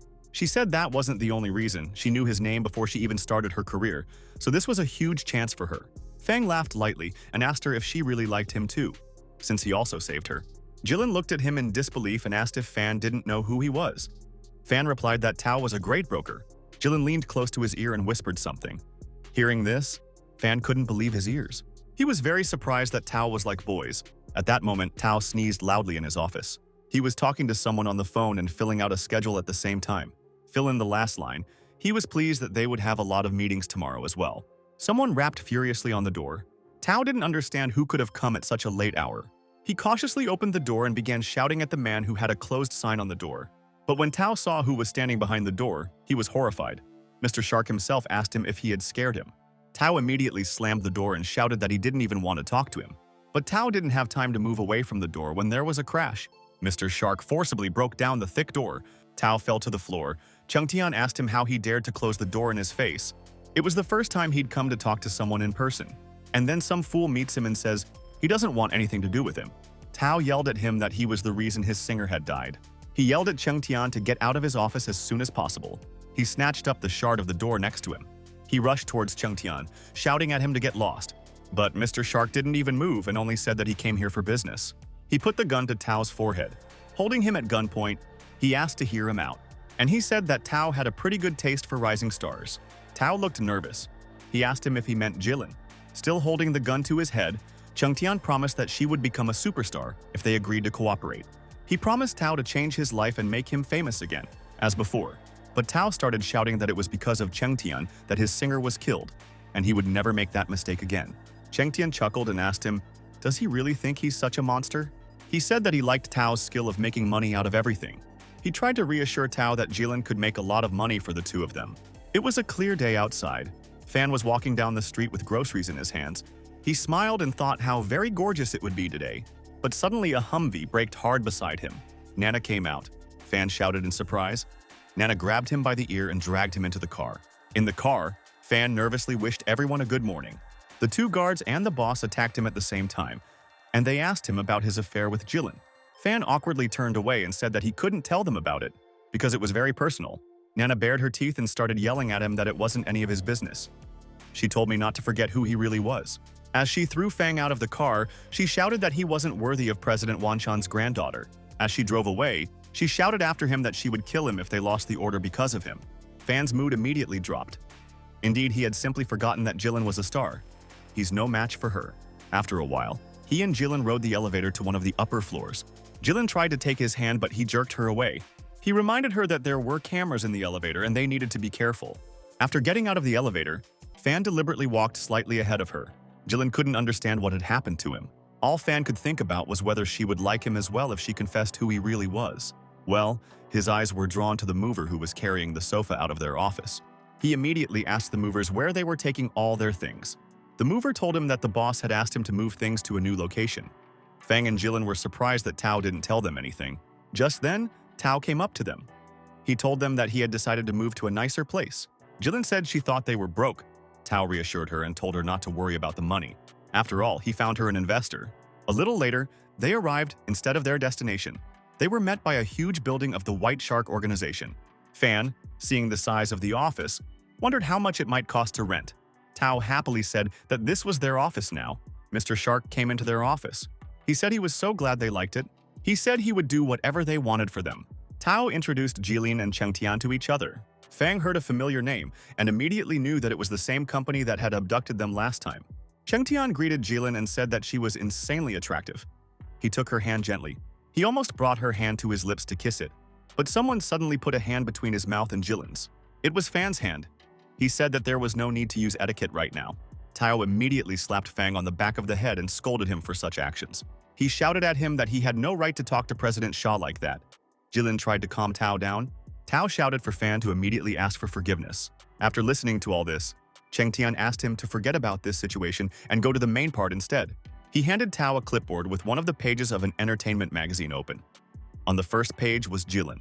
Tao asked how a newcomer like Jilin managed to get on the front page of such a fashion magazine. Chengtian replied with a smirk that everything in this life can be bought. But the comments to this magazine are absolutely true. This only proves that Jilin is worthy of such popularity. He said that there were only some improvements left to make so that it would become known throughout the country. He asked the girl if she could handle so much work. Jilin enthusiastically replied that she would do her best. After a while, the scorching sun shone on the white sand on the beach. Nearby are green palm trees and an azure ocean. The photographers worked tirelessly. Jilin posed for them on a summer theme. She was smiling and happy. Fan, sitting in the van, did not understand why she was shooting such a candid photo shoot. Tao began to swear at him and say that such a photo shoot is what is needed at the present time. With it, Jilin will gain even more popularity. He said that in the future she will also appear in TV shows where there will even be kisses. Fang ruefully sighed at the unfairness of life. Then Tao decided to ask him if he had fallen in love with Jilin. Fan became nervous and started making excuses. He said he had no intention of doing so, and even if she did, she doesn't like him at all. Tao was glad that he understood. Tao asked him to promise that from now on, Fan would protect her to the last. Fan assured him that he would protect the girl from any danger at any cost. Late in the afternoon, as the sun was sinking below the horizon, they arrived at a huge mansion. Lord Shah provided this huge mansion for Jilin. Tao asked the girl if she liked this place, and if it was better than her previous home. Jilin responded positively. Fan thought to himself that if Tao knew who she really was, he wouldn't ask such stupid questions. When night fell, only one window was lit on the second floor. An expensive car pulled up to the mansion and parked. Mr. Shark himself came out. He looked up at the single lighted window. He started up the steps to the mansion, and when I went into the house, I heard the sounds coming from somewhere. The sounds came from the bathroom. Someone was taking a shower. Chengtian went into the bathroom and, opening the shower door, offered to wash together. But it wasn't Jilin who was in the shower stall, as he had expected, but Fan. He screamed in fear and surprise, and then he hit Chengtian right in the nose, yelling at him to get out. When he got out of the shower, the three of them were sitting on the couch in the living room. Chengtian said that this mansion was only meant for Miss Ziling. Then why are Tao and Fan here too? The unsuspecting Jilin told him that she had called them for her protection, as she had been attacked by a mad fan before. Tao carefully asked Chengtian what he was doing in the Jilin mansion in the middle of the night. Chengtian replied that he had only come to check on her and ask if she needed any help. He turned to the door and said he had to go. As he walked towards the door, Jilin was talking to Fan. She told him to wash off the remaining foam, and then Chengtian heard his name for the first time. He asked the girl what she had just called Fan. The girl repeated the same phrase. Chengtian guessed everything. He asked, "Is his name really Fang Zichen?" I asked him if he knew of Shenya's case. He clarified that this is his cousin. Fan's face immediately changed. With a smirk on his face, he asked him how Shen was feeling right now. Chengtian said through gritted teeth that he was fine right now thanks to Fan. Fan said that if he wanted to thank him, let him come personally. Chengtian smiled viciously and told him that they would definitely come to thank him. Fan said that he was quite busy and would have to make some time. Jilin asked Tao what they weren't talking about. It was like a jigsaw puzzle in Tao's head. After a while, Chengtian was already on the road and on his way to his home. His phone rang, and a voice on the other end asked for instructions. Chengtian asked him to find people. He said he had a little errand to run. The next day, Jilin's van was already leaving for the forest outside the city. There they were waiting to shoot a new ad. Fan asked Tao what kind of commercial could be made in the middle of nowhere. The film crew was already working in the thickest part of the forest. Jilin starred in a green tea commercial. Tao decided to ask Fan first if he knew better than to mess with Mr. Shark. Fan told him that he knew all about it. Tao asked him how Fang knew brother Chengtian. Fan replied curtly that he had had some misunderstandings with him, but he didn't expect Mr. Shark to be so vindictive. Tao had told him that a person like him would remember everything, and you need to be careful with it. Suddenly, 2 cars arrived on the set and braked sharply. Fan turned to investigate. Several dozen big guys came out of these 2 cars. They were all armed. One of them approached the director and ran over him for not notifying them about the shooting. The director started saying that he had all the permissions, but he didn't finish his sentence. The gunman had already punched him in the face and smashed his glasses to smithereens. He said that no one will rent on their territory until they pay. The rest of the film crew started threatening to call the police. The leader of the bandits grabbed one of them by the scruff of the neck and threatened him. But suddenly he saw Jilin standing nearby. He ordered her to come closer. Grabbing her hand, the bandit said that he would forgive them for their mistake if this girl played with them for a while. But then Fan intervened. He kicked the bandit leader in the face with a powerful comma kick as he jumped. He calmed Jilin down and asked her to step aside so that he could deal with everyone. The director woke up and immediately started shouting words of support furiously. Fan was surrounded by a huge number of bandits. They were all armed, and he had nothing. The bandits decided to attack first, but the first one was immediately punched in the face. Then he got the next bandit, only with a swing of his foot. The third bandit was hit hard in the stomach. His bat shattered in midair. Flying away, the bandit grazed Tao a little. Jilin was praising Fan in her mind. Tao could only wonder where Fan had learned all this from. Suddenly, one of the bandits reached into his pocket and pulled out a pistol. Jilin noticed this and shouted to warn Fan. Thanks to her, Fan immediately knew that he was being targeted. The bandit, without waiting a second, fired a shot. But Fan, though with difficulty, but dodged. Then the bandit realized that his boss was telling the absolute truth. He remembered the boss telling them about Fan. He said that if the bullets didn't work, the bandits would have to aim at the girl. So he decided to do as their boss had told them. He shifted his scope to Jilin. He readied his weapon and was ready to fire. Fan saw this and shouted. A loud gunshot rang out. Fang threw himself in front of Jilin, covering her with his body. He was shot right through the heart. Well, the bandit decided not to stop there and started shooting a burst. All these bullets hit the Fan. With so many injuries, he was already barely able to stand up. And suddenly, behind the bandit, a Humvee appeared quickly approaching. He drove at speed into the bandit and knocked him down.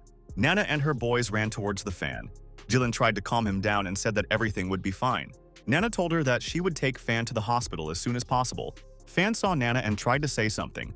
Jilin cried and begged him not to die. But Fan's mind was already blurry, and he couldn't really see anything but Jilin's face.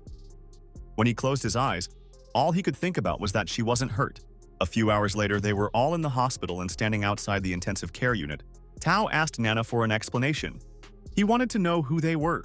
Nana told him that all she could tell him was that they were here to protect them. Tao said that he had long suspected the guy and that they were being followed. Nana asked him, why didn't he fire Fan right away then? Tao replied that this did not change the fact that Fan was performing his duties perfectly. Furthermore, he had only recently saved Jilin's life, so he has no reason to fire him. Tao said that he just wanted to know Fang and Jilin's real identities. But at that moment, the employees of Anas came and said that they had found out something. It turned out that these bandits were specially hired to kill Fan. One of them gave out that the customer offered a large amount of money. Nana asked them why they were shooting at Jilin then, and Tao asked the police who the customer was. The man said it was someone from the White Shark organization. Tao, hearing this name, couldn't understand anything. After all, only recently this organization signed a contract with him, and now it is attacking. Nana reasoned that they must have known that Fan would be protecting Jilin, and that was why they were targeting her. Tao turned and headed for the exit. Jilin asked him where he was going. He replied that he would be back soon as Fan recovered. Nana watched Tao leave and was lost in thought. Jilin suddenly asked her if her grandfather had hired them to protect them. Nana realized that there was no point in pretending anymore. She said that they were indeed guarding her at her grandfather's request. She said they'd have to leave now, but Jilin asked them not to leave, but to stay and help her. She said she wanted to hire them herself. One of the guards asked her why she was hiring them, since she didn't want anyone to help her. Nana asked her, "Is it all because of Fan?" Jilin confirmed, and said that she wanted them to help her avenge him. She said she wanted to grab the person who hurt him. Meanwhile, in the operating rooms, the doctors were fighting for Fan's life. They pulled bullet after bullet out of his body and wondered how he was still alive. Usually with such injuries, people are already dead. One of the doctors noticed that his wounds began to gradually heal right in front of his eyes. His wounds were indeed slowly healing. The doctor couldn't believe it. Was he a superhero? Meanwhile, somewhere in the parking lot, Chung Tian was approaching his car. Suddenly he saw something and turned around. A girl was waiting for him in the parking lot. It was Jilin. She told him that she had been waiting for him for a long time. She threw herself into Cheng Tian's arms and said that he would just call him. She told him that during the shooting she was attacked by bandits. She cried and said that she was very scared. Also that Fan was shot and Tao was missing. Cheng Tian reassured her and told her that he was there. He was incredibly pleased that she had come to him on her own. He suggested that she go with him to the yacht and relax. She had asked him to come with her to her mansion. Cheng Tian agreed. When he arrived at her mansion, he immediately threw her on the bed. He began to loosen his tie and said he didn't think it was so easily accessible. Jilin asked him to turn off the light because she was too shy. He listened to her and turned off the light in the room. Then, out of the darkness, he was attacked from behind and hit on the head. Cheng Tian was lying on the floor, and Nana was surprised at how easy it was. Jilin asked what they would do with it now. Nana replied that they would call all the journalists and cut him naked. By doing so, they would disgrace his dignity. Nana said she really wanted the whole town to know what a bastard he was. The guards were in touch with each other on their walkie-talkies. The one in the car warned them to be careful. Nana asked Jilin to find a rope to tie up the scoundrel. Well, suddenly she noticed something behind her. Cheng Tian was already standing behind her, looking at her with crazy eyes. He asked her if she really thought he would be so easily deceived. There is a nurse at the hospital reception. Someone approached her. Several people wearing dark glasses asked her where Fan's ward was. The security guard who was sitting in the car did not suspect anything. He was calmly looking at something on his phone. Suddenly, a bloody hand appeared in the window. She slapped the window hard. There was a second guard outside the window, covered in blood. He told them that Cheng Tian tricked them all and kidnapped Nana and Jilin. He gave the order to go quickly to the hospital. When they arrived at the hospital, they wandered through the corridors and searched for Fan. The guard burst into his room and finally saw him. Fan asked why they were here. Next to it were the bodies of mercenaries. Fan said that these men had come to kill him. The guard was very surprised that Fan recovered so quickly. Fan said he was already conscious when the assassins arrived. Inwardly, the guard thought that it was unbelievable that Fan had almost completely recovered from so many bullets. The sign of the organization White Sharks burned with a bright blue light in the dark of night. Nana woke up in an unfamiliar dark room. She tried to figure out where she was, and at the same time, she was thinking about what Cheng Tian might be up to. Then, suddenly, she saw a silhouette in the darkness. It turned out to be poor Tao. He was badly beaten. Suddenly, a voice said that Tao was trying to get into the office. Cheng Tian was sitting in his chair with a gun and a glass in his hands. He said that Tao didn't even try to defend himself. He said that he originally wanted to make Jilin a future superstar, and then she would pay him back in full. But then he suddenly decided to abandon his original plan. He blamed Tao for everything and started swearing at him. He walked right up to Jilin, who was still unconscious. Nana yelled at him to get his hands off her. Cheng Tian told her that from now on, he would do as they thought of him. Suddenly, Nana decided to tell him the truth. She said that Jilin is the granddaughter of the president of Tinglong Group. The news made Cheng Tian's eyes glaze over. He asked her again. Nana told him that the girl was indeed the sole heir of the Tinglong Group. She screamed that if Cheng Tian laid a finger on his granddaughter, Bai Dai wouldn't let him live. Cheng Tian was approached by his assistant and told that he had checked everything. And President Bai Dai really has a granddaughter and her name is Jilin. Cheng Tian smiled at the news and said that he had won the jackpot. Nana warned him that he had better let Jilin go because he simply wouldn't be able to fight Mr. Dai. Cheng Tian admitted that she might be right, but he wouldn't let them go. He asked her if she had any idea how much money he could get for the president's granddaughter. Cheng Tian walked right up to Nana and said that if he couldn't touch Jilin, then he had another plan. He invited Nana to play with him instead. And at the same moment, he got a slap in the face.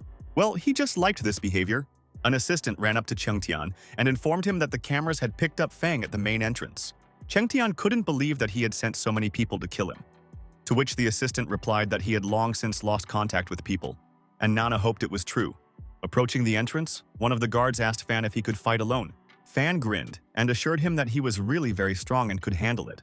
No sooner had he passed through the threshold than he was met by 100 mercenaries. Instead of surrounding him from all sides and looking at him with hungry eyes, one of them gave the order to attack because there were 100 of them against one. But Fan's eyes were already blazing with rage, and he demanded to know where his boss and girlfriend were. Cheng Tian reached for Nana. He suggested that she continue what she had started. Nana told him to go to hell and called him a pervert. Then she kicked him between the legs with all her might. In response, Cheng Tian slapped her hard across the face. He called his assistant and ordered her body to be thrown into the aquarium to be eaten by sharks. A panting assistant came running to warn them that Fan was already on his way up to their floor. Cheng Tian ordered to take electric pistols to deal with him. Fan, meanwhile, was already taking the elevator up. The elevator doors opened. He was met by a crowd of mercenaries with electric pistols in their hands. They fired at him at the same time. But Fan caught all the electrical wires with ease. He charged out of the elevator right at them and used the same electrical wires against them. Cheng Tian watched all this through the cameras and demanded to call for more reinforcements. He just couldn't believe that Fang could dodge the bullets of electricity so easily, as well as regenerate quickly and have such combat skills. He immediately wondered if he was a member of the legendary Savage Squad. After dealing with everyone, Fan finally opened the door leading to Nana and Jilin. He said cryptically that he had come for Cheng Tian this time. Cheng Tian was already waiting for him inside. He presented a gun to Nana's head, taking her hostage. He was laughing out loud and bragging about the fun he had made. Nana, with a desperate face, asked Fan to immediately drop them and leave. Tao told him that he was counting on him. Fang pointed at Cheng Tian and ordered him to let go of his boss. Cheng Tian grinned and said that he must not be afraid of anything. He was from the Savage Squad. As soon as he said those words, Fan was speechless. Nana couldn't understand anything. Cheng Tian explained that this is a special hiring unit that was founded by one of the richest people in the world. Each of this squad has a huge strength equal to that of 6 ordinary people. Some even said that only 9 people from this unit were able to destroy more than 1,000 terrorists. This organization found orphans all over the world and created their own army out of them. But the training conditions were so severe that some children died. For people from this group, there are no concepts of good and evil. They will do anything for money. Once, a rich man confronted Cheng Tian's boss, and he hired guys from this squad. The same ones killed all his enemies in a short period of time. It was after this that Sana's organization began to manage the market of almost the entire city. Nana, after listening to his speech, finally understood why he was so strong. She concluded that she had hired an international class assassin. Fan didn't deny it, and said that since he couldn't hide it anymore, he would confess. He really is one of this Savage Squad. His real codename is Shadow, and his nickname among ordinary people is Fang Zishan. Cheng Tian decided to make his move and shot him with a pistol. As expected, Fan dodged the shot. Just then, Cheng Tian threw 2 small flasks at him. Fan grabbed these flasks with his fist and smashed them. Some strange liquid spilled on and into my hand. He asked in surprise what it was. Cheng Tian burst out laughing villainously and said that this strong anesthetic can knock a person out with a single drop. And on Fan's hand is a dose for the elephant right now. Fan simply froze in amazement and horror. He just couldn't believe that he had fallen for such a stupid trap. After a moment, he realized that gradually everything was beginning to blur in his eyes and he was about to lose consciousness. This was the chance that Cheng Tian took to pounce on him. But Fang used his remaining strength to block the blow. Cheng Tian then hit him hard on the head with the butt of his pistol. Then he added a powerful kick right to Fan's face. Nana shouted for him to stop, but Cheng Tian didn't stop. He kept hitting Fan. The final blow was a left hook to the jaw, causing Fan to fall to the ground dead. Cheng Tian continued to scoff and say that he often uses this anesthetic on girls who don't respond to it. He turned to Tao and told him that he had used it on Wang Yang too. He said with a smile that she was kicking to the last, and so he used an anesthetic so that she wouldn't be able to move, but she was aware of everything. Tao yelled at him and insulted him with all the words he could muster, but all of a sudden, Fan got up from the floor and staggered, saying that he wasn't finished yet. He suggested that they pick up where they left off. He started shouting at Cheng Tian and asking him why he had stopped laughing. Has he already stopped being funny? Fang was well aware that in order to defeat Cheng Tian, he needed to reduce the distance between them to a minimum. Cheng Tian shouted that he was going to check how many bullets Fang could dodge and started firing in a burst. But Fan didn't dodge a single bullet. They all hit it. And at that moment, Cheng Tian realized that he wasn't going to dodge. He had a different plan. After collecting all the bullets, Fan was already in the air and swung to strike. He gathered all of his power and energy into his fist and slammed it into Cheng Tian's jaw. He hit me so hard that his face literally doubled up. From such a strong impact, Cheng Tian was sent flying several tens of meters away and his back hit his own aquarium with a crash. The gun that he had dropped hit the ground and fired in his direction. The bullet hit the glass behind him and water poured out of the hole. And after a couple of seconds, all those tons of water that were in the aquarium began to pour into the room. When the police finally arrived, the guards reported to Nana that they had not found Cheng Tian's body. It seems that he managed to escape.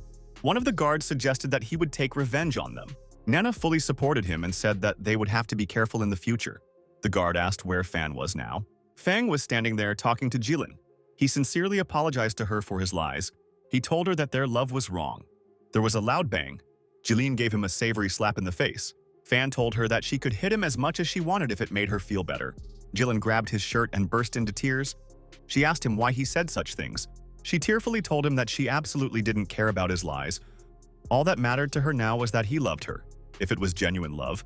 Fan's eyes also filled with tears, and he told her that he really loved her. He wanted to say something else, but Jilin had already reached out and kissed him. Nana and the guards just watched. One of them told Nana that now they will definitely stay together as before. After all, now that Fan has met his love, he will 100% abandon them and leave. At that moment, a glass tumbler shattered on the floor of a backwater hotel in the city. A bruised Cheng Tian scolded his assistant for finding such a disgusting place. The assistant explained to him that it was the only safe place. Well, his assistant calmed him down and said that he had already booked tickets to Thailand. Cheng Tian was absolutely furious. He said that he would definitely take revenge on Fan for ruining everything for him. The assistant went on and said that all the savings had already been transferred to an account in Thailand. Cheng Tian told him to scram because he wanted to shower and sleep. He asked me to bring him some pretty girl. As he took a shower, he yelled that this disgusting hotel didn't even have hot water. At this time, a certain girl entered the room and immediately noticed the bed. Cheng Tian came out of the bathroom still cursing at the hotel. He noticed something. There was a pretty slender girl lying on his bed. He began to take off his robe in anticipation of the fun. A second later, a fan was placed at his throat. It was Flutterfay. She said that Mr. Q asked me to find him and give him a few words. She said that Cheng Tian was allowed to leave, but was ordered to leave all his savings in the city. After all, these savings were left for him by Mr. Q. Cheng Tian frantically begged to be released, but Flutter asked him if it wasn't him who was constantly calling her names behind her back. Cheng Tian tried to persuade her, but didn't tell her that he had saved all the savings himself. If they were doing this to him now, they would do the same to her one day. Flutter told him they were completely different. After all, Cheng Tian met the master when he was already rich and famous, and she used to dig through the trash in a torn shirt, and at that very moment she was saved by Mr. Q. So if the master asks her to kill someone, she will kill them without question. Someone came into the room and told her that they had questioned the right person. Two girls with guns in their hands walked arm in arm with Cheng Tian's assistant. They said he confessed everything. Flutter said they didn't need it anymore, and one of the girls immediately killed him without a second thought. Cheng Tian screamed harder than ever and even burst into tears, begged me to let him go. Flutter told him that everyone dies sooner or later. After doing their job and leaving Cheng Tian's body on the bed, the girls left. The next day, Nana was standing in front of Mr. Dai. She bowed and apologized to him for the failure of the mission. She handed him the check and told him that she was paying the entire amount back. Well, at that moment, Mary handed her a gold card. She said that there were $5 million on this card and asked me to accept the card. She said that even though they failed the assignment, they want to hire them. The president said that they are certainly reliable people, and he especially praised Fan's skills. Nana thanked him for his support and trust and bowed deeply. She said that this offer would be a great opportunity for her, but she just can't accept this amount. Mary and President Dai couldn't believe what they were hearing. Nana came out of the office and watched the plane fly by, high in the sky. She tried to convince herself that her decision was right. She was well aware that Fan liked Jilin, and if she took the money, it would mean that she was literally selling Fan out. When she entered her office, she suddenly saw Fan sweeping the floor as if nothing had happened. He turned and was glad to see her back. She was also very happy, and so they ran towards each other. So happy and joyful, they were ready to throw themselves into each other's arms. So Nana, instead of hugging him, hits him right in the stomach with all her might and shouts at him that he shouldn't be here. Fan told her everything. She couldn't believe Jilin had gone to South Korea alone. Fan said she couldn't help them, so she decided to stay. Nana couldn't figure out why they were supposed to be dating, and now love would only be a long way off. Fan said the White Shark people were looking for Tao immediately after the incident, and he was desperate to help Jilin, so they flew to Korea together. He believed that the main rules in life should be, do not start a relationship with anyone. When they said goodbye at the airport, Jilin tearfully told him that she could stay with him. But Fan scolded her for such words and said that he was not going to interfere with her dreams. She asked him to take care of himself while she was gone, and he said that he would be faithful and love her even more. Tao took a picture of them from the side and told them both that nothing was lost yet. Jilin isn't leaving forever. Jilin asked Fang to wait for her, and he assured her that he would. Nana brought up what it means that Jilin went to Korea only so that no one would interfere with her career. Fan, barely able to hold back his tears, said that he would also work even harder from now on. Nana just started shaking all over with anger. She sternly asked him why he hadn't warned her earlier. She grabbed his head and started shaking him violently. She screamed that he had just stripped her of $5 million. Meanwhile, Tao and Jilin were already on the plane. Jilin was fast asleep, and Tao was holding a picture of them together and admiring it. It was sunny outside. Fong walked down the street and told Jilin over the phone that Boss gave him her old gadget and bought a new one. Jilin threatened him not to even think about the other girls during her absence. He smiled and told her that he wasn't even going to, because he had her. He said goodbye and hung up. Behind him, an unfamiliar pink-haired girl was riding on roller skates. Coming right past it, she ran into a rock. She fell face first on the asphalt. But Fan, fortunately, managed to catch it. He asked her if she was okay. He held her lightly, helping her to her feet. She said she was fine. Strangers behind him shouted at him to let go of the girl. It turned out to be an old acquaintance of his, Da-sen. Yu-sen greeted him and reminded him of their previous fight. The girl grabbed Fan's hand and asked him to protect her. She said that these people are human traffickers. Looking him straight in the eye, she lied that they wanted to catch her and do terrible things to her. Happy Dawson ran to meet him and offered to talk about life. But for no reason at all, Fan punched him. He said they didn't really need to talk. Mrs. Su came to meet him and asked him how dare he interfere with them. She explained to him that this girl was the target they were supposed to guard. When Fan understood and turned around, the girl was already gone. A black car was parked beside them. A statuesque lady with glasses stepped out. Mrs. Su apologized to her for missing the target. The stranger praised Fan's skills. After a while, the stranger and her security guards were already sitting in the Pipicat organization. Nana scolded Fan for doing something wrong again. Fan tried to calm her down and said that he would untangle them both. Nana immediately apologized to Miss Hatai and begged for Fan's forgiveness. But the lady hastily replied that it was just a misunderstanding. She said that Su Yutu had told her about the whole situation. And so today, she came to their organization for help. Security guards from this organization were walking with bags from the supermarket and talking about something. At that moment, Miss Hatai and Ms. Su were coming out of the office. When one of the guards saw Hatai, he immediately recognized her. Nana began to ask Su who Miss Hatai was and who she was. Su replied that she was a businesswoman from the United States. Very rich, by the way. Su advised Nana to take advantage of this opportunity, and Nana couldn't understand why Su would give her such a client. Su said that she was just advising a client of decent bodyguards. The car pulled away. Fan asked Nana if they should take this order. Nana told him that they would probably take the case. At that moment, one of the guards, Uncle Dai, came up to them. He suddenly said that this order just can't be taken. When they went back to the office, everyone made themselves some dry noodles and enjoyed their lunch. Nana asked him if this girl was the wife of mafia boss Hee-jun. She asked why she had only come now, if her husband had been killed 20 years ago.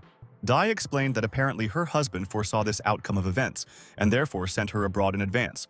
Fan asked him where he got this information from. Another security guard replied that Dai used to be the son of a famous mobster. Nana and Fan's faces were grimacing in surprise. They almost spat the noodles they had eaten back out. He showed them his old comma photo, and they were just shocked at how beautiful Dai was in his youth. He went on to describe how he had once helped Jun borrow another casino. He then invited him to celebrate with him. Dai said that he was once an advisor and worked on the development of plans. Nana and Fan were still asking if it was him in the pictures. He said that at that time, Jun owned several dozen bars and clubs. He also owned all the casinos in the city and then switched to real estate. Without realizing it, Jun had become the real Dark King of the city. Dai said that although he worked for him, he was actually a police officer.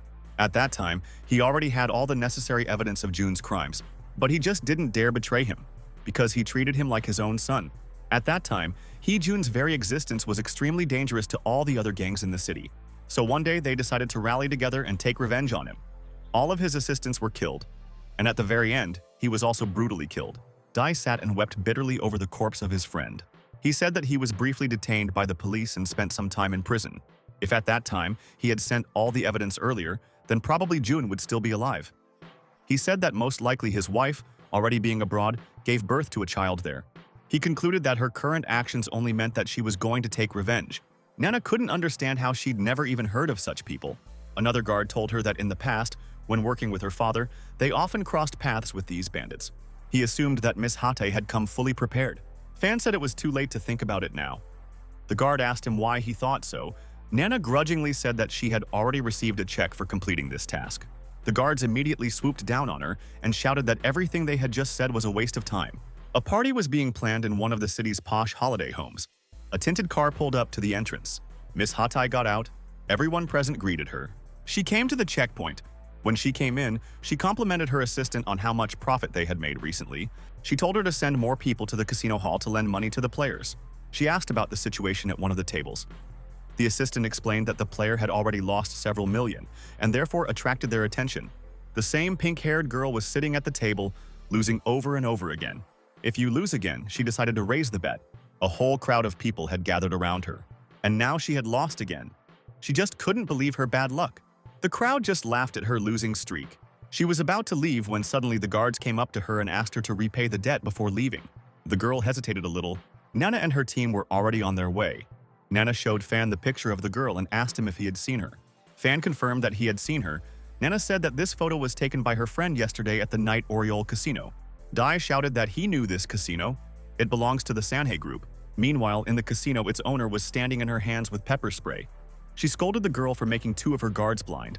The girl tried to throw all the blame on them and said that she just had to walk to the ATM to withdraw money. The guards started shouting at her and saying that she was lying all the time. They swore that she would pay for their treatment as well. The landlady told her, Stu, that if she could borrow money, she should be able to pay it back. She approached the girl and threatened her that she would now pay the amount with interest. She asked to call her relatives to pay a ransom for her. The girl told the hostess that she would be scared if they found out who her parents were. The hostess demanded to know. The girl confidently said that her dad was Heejun himself. She smiled smugly and thought that everyone really respected her as soon as they heard her dad's name. She smiled and asked me to let her go. The hostess shook her head and asked the guards if they knew who Heejun was. She couldn't understand how they couldn't know such an outstanding person. The owner handed her the phone and demanded to call her parents to come with the money. Her assistant came up to her and whispered that someone was looking for this girl in the casino hall. The hostess told the girl that someone must have come. Meanwhile, Fan and Nana went all over the casino and showed people a picture of the girl, asking if they had seen her. At that moment, the hostess came out with the girl in her arms and shouted to them that there was no need to look for her anymore. She said she was safe. Fan pointed at the girl and told Nana that she was the one they were looking for.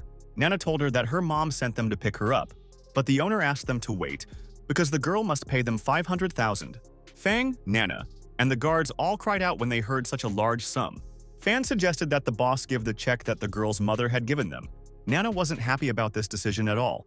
After all, the money that you didn't earn will immediately leave them. She handed the landlady a check for 500,000 and said they were leaving now. But the landlady said that now they have to pay the interest as well. She said the whole amount, with interest, would be 800,000. Hearing such an amount, Nana indignantly asked why all of a sudden such huge interest. One of the guards gave her an ultimatum.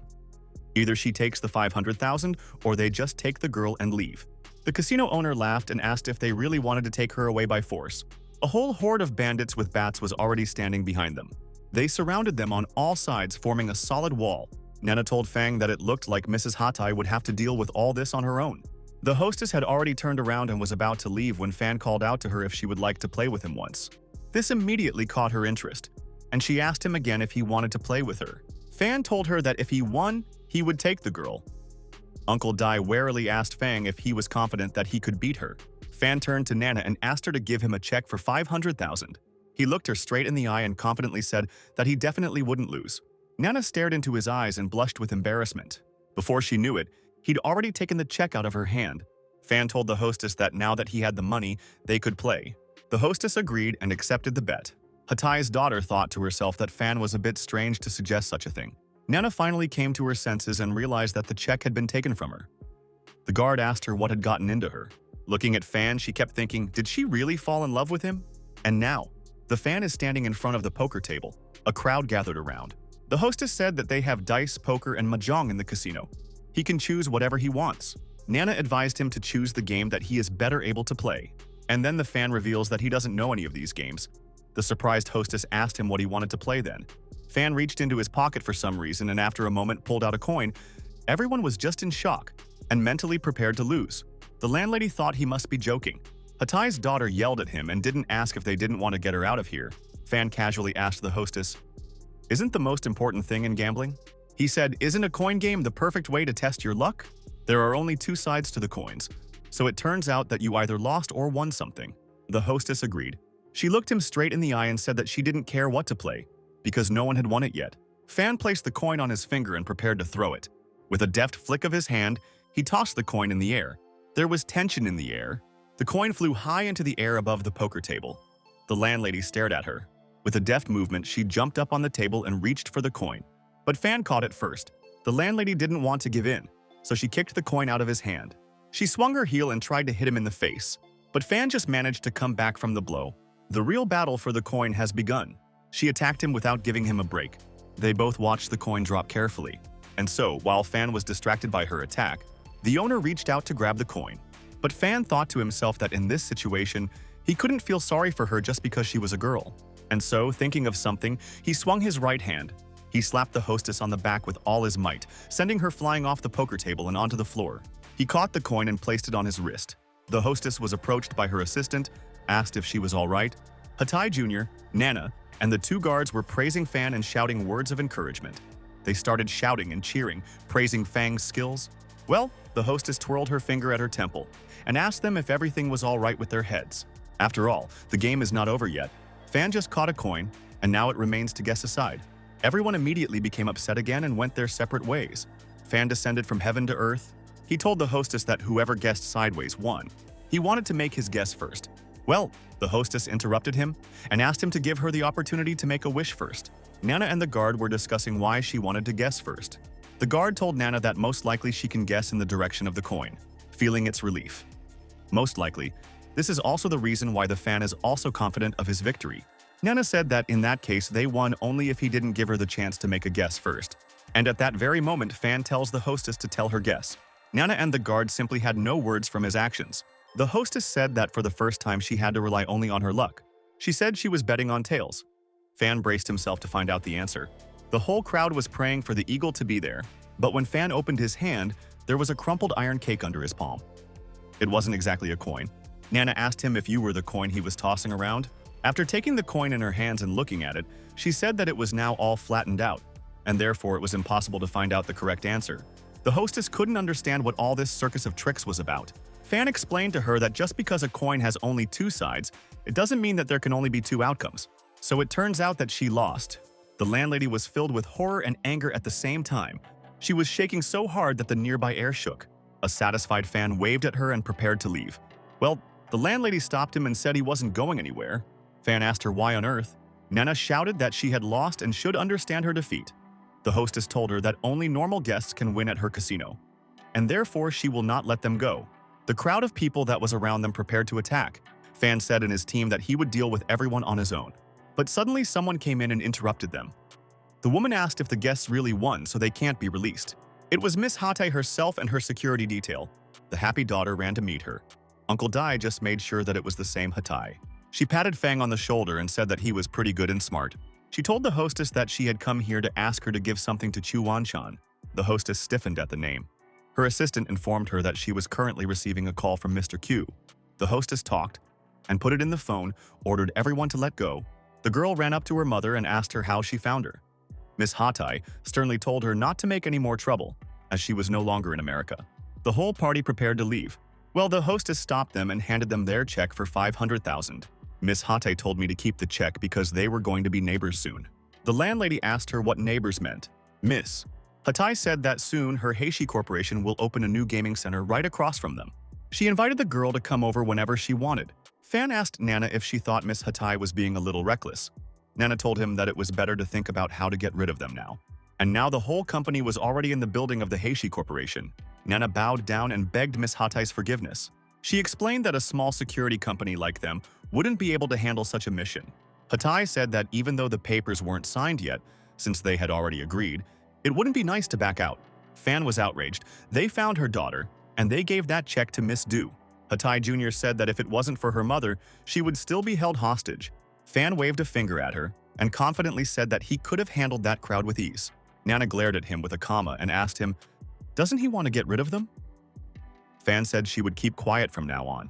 Miss Hatai told her there was nothing to worry about. Her daughter just needs supervision, not fighters. And besides, she doesn't ask them to fight her competitors. She said she was just asking them to keep an eye on her daughter. Hatai Jr. took Fan's arm at that moment. The girl smiled and said that in principle, only one fan would be enough for her. Miss Hatai's face changed abruptly, and she seriously asked her that if she didn't refuse, there would be consequences. Nana immediately agreed and said that their company would ensure her daughter's safety. The girl pulled Fan into her room to show him a couple of her things. As they were leaving, Miss Hatai called out to Uncle Dai and asked him if he didn't want to stay and remember the past with her. He said it meant she recognized him after all. Miss Hatai glared at him and said she would know him even if he were ashes. After a while, they arrived at a luxurious multi-story building. They were all discussing in surprise how huge this mansion was. Hatai Jr. happily told them that they could stay with her since they were now her personal guards, but they will all live on a separate floor for the staff. She, and even with her, only Fanu will be allowed to live. She pushed him forward, telling him about his new apartment. The security guard laughed and told Nana that it looked like Fang was a real attraction to women. Suddenly, Sue appeared behind them. Nana asked her what they were doing here, to which she replied that they were here for the same reason. Daisen saw Fan in the distance. Fan was standing there talking to Little Miss about something. Yusen was glad that he was here too. Yusen loudly shouted how lucky he was. Fan saw him and greeted him. Daesen charged at Fan as fast as he could. Fan had already prepared his fist to fight back. But suddenly, Dasen fell to his knees in front of him and begged to be accepted as a disciple. Fan had absolutely no idea what was going on. Nana and the others didn't understand either. Miss Su started shouting commas at him and asking him what he was doing. Yusen turned to face her and thanked her for taking care of him. He added that he had now found a new purpose in life. He wants to become a martial artist like his favorite teacher. As he spoke, he clung to Fan's legs. Fan tried to unhook him, shouting that he hadn't agreed to anything yet. And little Miss Hatai was surprised that even Fan's enemies ended up throwing themselves at his feet. Su, realizing the whole situation, began to think that she might get herself into a lot of trouble if he left her. And suddenly I got the idea to use this to attract the Fan too. The guard continued to laugh and told Nana that it looked like Fang was a man's attraction as well as a woman's. Meanwhile, a meeting was being held in Mr. Q's office. Everyone was there. Miss Du was asking him why on earth she should let the girl go. She said they had broken her casino's law after all. Flutter chimed in and told her that it would be rather inelegant if she continued to keep the girl. Miss Du crossed her arms and quipped that Flutter was the standard of elegance. She told her to her face that she just wanted to get rid of her and then get the casino. Exactly the same thing she did with Chengtian. Flutter smiled slightly and said that she would hand over all the property to Chengtian when she got back here. Mr. Q got tired of their conversations and said that he would listen to their advice and take the matter seriously. He noticed that their opponent was strong, and Miss Hatai had arrived fully prepared. He told the audience that if everything was still calm, he would not interfere. But once this woman decided to strike, he would fight as well. Miss Du realized that Mr. Q's approach was thorough. She decided that she must definitely meet Fang Ziken again. It was late at night, but the light was still on in Fan's window. There was an empty bottle on his desk. He was standing in front of her in a fighting stance and was very serious about it. He swung and slapped the air with his palm, directing it towards the bottle. The bottle shook a little, but it didn't fall. Fan was upset that he still couldn't perform this move. Suddenly, someone knocked on his door. A voice from the other side of the door asked him to open it for her. Fang opened the door where Little Miss was standing. He asked her why she was up so late. Well, I couldn't finish because I was dumbfounded by what I saw. Standing in front of him was a Little Miss wearing a revealing suit and holding a dessert. She handed him a cake and asked him to try it. Fan gradually closed the door and made excuses that he didn't like sweets. But Little Miss was persistent and forcefully opened the door. She started screaming and Fan immediately slammed the door and started yelling at her. He asked her what she was doing. She said at least that way he let her in. She was spooning him a cake, and Fan was just trying not to think too much and get her out as soon as possible. Looking at him with sparkling eyes, she asked if he liked the cake. He said dryly that he liked it. She began to gently wipe the crumbs from his mouth. Fan was already on the verge of getting angry. He said that since he had eaten her cake, it was time for her to leave. If anyone found out that she was here, there would be trouble. And all of a sudden, she took out a coin and asked him how he pulled off that trick in the casino. Fan had expected anything but this. Little Miss's eyes lit up. She begged him to show her the trick. Fan finally understood the purpose of her arrival, and the girl kept begging him. Then there was another knock on the door. A voice outside the door asked him to speak to her. Little Miss heard Miss Sue's voice and knew that something had to be done. I can't let her see or hear and tell her mom everything. Fan pointed to the cabinet and told me to hide there. Meanwhile, he went to open the door and asked Miss Sue what she was doing at his place at such a late hour. She was standing there in her nightgown, wine in hand. She asked for help with her insomnia. Fan became even more nervous. He told her that he didn't know how to drink at all and apologized. Well, she already went to his room and said that she would teach him everything. Fan told her that he was afraid of getting drunk after the first glass. He kept trying to persuade her to come out, but she wouldn't give up and was already pouring wine into the glasses. She was already mentally considering her plan. She planned to put a powerful sleeping pill in the wine. And when it works, she will take a picture with the fan in an indecent way and show this photo to Nana. After that, Nana would definitely kick him out of the office. And so we have both Yusen and Fang Zichen. While she mentally replayed all this, she sat and giggled. Fan asked her why she was acting so strange. She told him that she was nervous and that she had just been waiting for him for a long time. She asked him to have one drink for the company, after which she would leave. Fan agreed to this adventure. All of a sudden, there was a third knock on the door. The voice behind the door was also female. Fan didn't know what to do now that his boss was standing outside the door. Asu was only too happy about this turn of events, and now she won't even have to take a picture. Nana continued to knock furiously on the door. While Fan was wondering what his boss might need, Sue was already pulling down the strap of her nightgown. But Fan gave you absolutely no chance, and with a palm strike to the neck, knocked her out.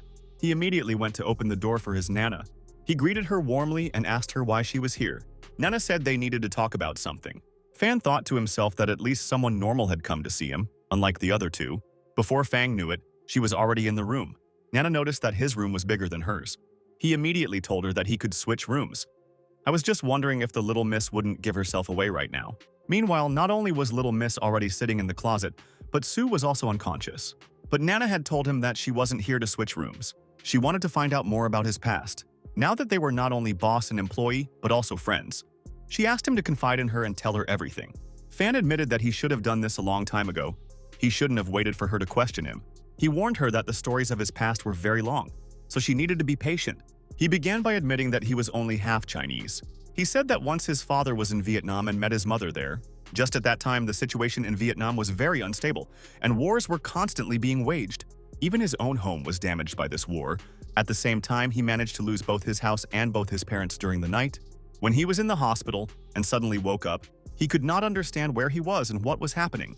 An unknown man and a boy entered his room. The boy told him that he had been asleep for 3 days. Little Fan asked them who they were. The boy introduced himself and called himself Moni. He said they were in the church, and the man was my father. He was the one who saved Fan from the rubble of the house. After saying that, Fan recalled everything that had happened that night. His father immediately rushed to reassure him. He sat on the bed and stroked his back. He told little Fan that his parents were in a better place now, and they would be very happy that he was safe now. He said that when his father saved up a lot of money, he founded a mercenary organization. At that time, this organization was not yet savages. They only acted when the war was going unfairly. Since then, little Fan has remained living in the church. At that time, there were many of the same orphans rescued from the wreckage. Their father provided them with all the necessary skills and knowledge. After he and his organization dealt with the terrorists in Vietnam, my father planned to go abroad. When he was already on the helipad, Fan ran up to him. He asked his father where he was going. He replied that he was going to Africa, so that under his leadership the squad would deal with local terrorists. As a teenager, Fan asked to go with him. His father had warned him that this trip was very dangerous and that he might lose his life. But Fan stood his ground. He said that he wasn't afraid to die at all, as long as he could fight for justice like his father. My father was amazed at the boy's courage. His assistant advised him to take it with him anyway. Fan promised him that he would never let him down in his life, and my father finally agreed. But his father warned him that he would have to tighten up his training, to which the Fan will unconditionally agree. Fan ended his conversation and summed up that this was how he became a member of the mercenary organization. Nana asked him if his organization was a true Legion of Justice. She asked him why they were known as Hitman back then. Fan started to explain but stopped. He realized that his eyes were closing and the image was blurring. He thought it was probably because of the glass of wine. When he looked up at Nana again, he began to see Jeline instead of her. He immediately asked her how she ended up in his room. He grabbed Nana's shoulders and pulled her close. Nana was trying to find out from him what was going on with him. He asked her to stay with him tonight because he missed her so much. Nana told him that if he wanted her to stay, she would stay, but he was still seeing Jilin. He called Nana, but what he thought was Jilin, cute, and reached out to kiss her. Nana did not expect such an outcome of events at all and cursed him. She raised her hand to slap him, but he caught her and grabbed her wrist. He kept thinking that it was Jilin and called her the most beautiful thing in his life. He threw Nana down on the bed with all his strength, and she kept screaming and calling him crazy. He asked her not to leave and called her Jilin. At that moment, Nana understood everything that was happening. She realized that he was seeing Jilin instead. He started to kiss her, and she screamed even louder than before. She screamed that she wouldn't be a substitute for his girlfriend.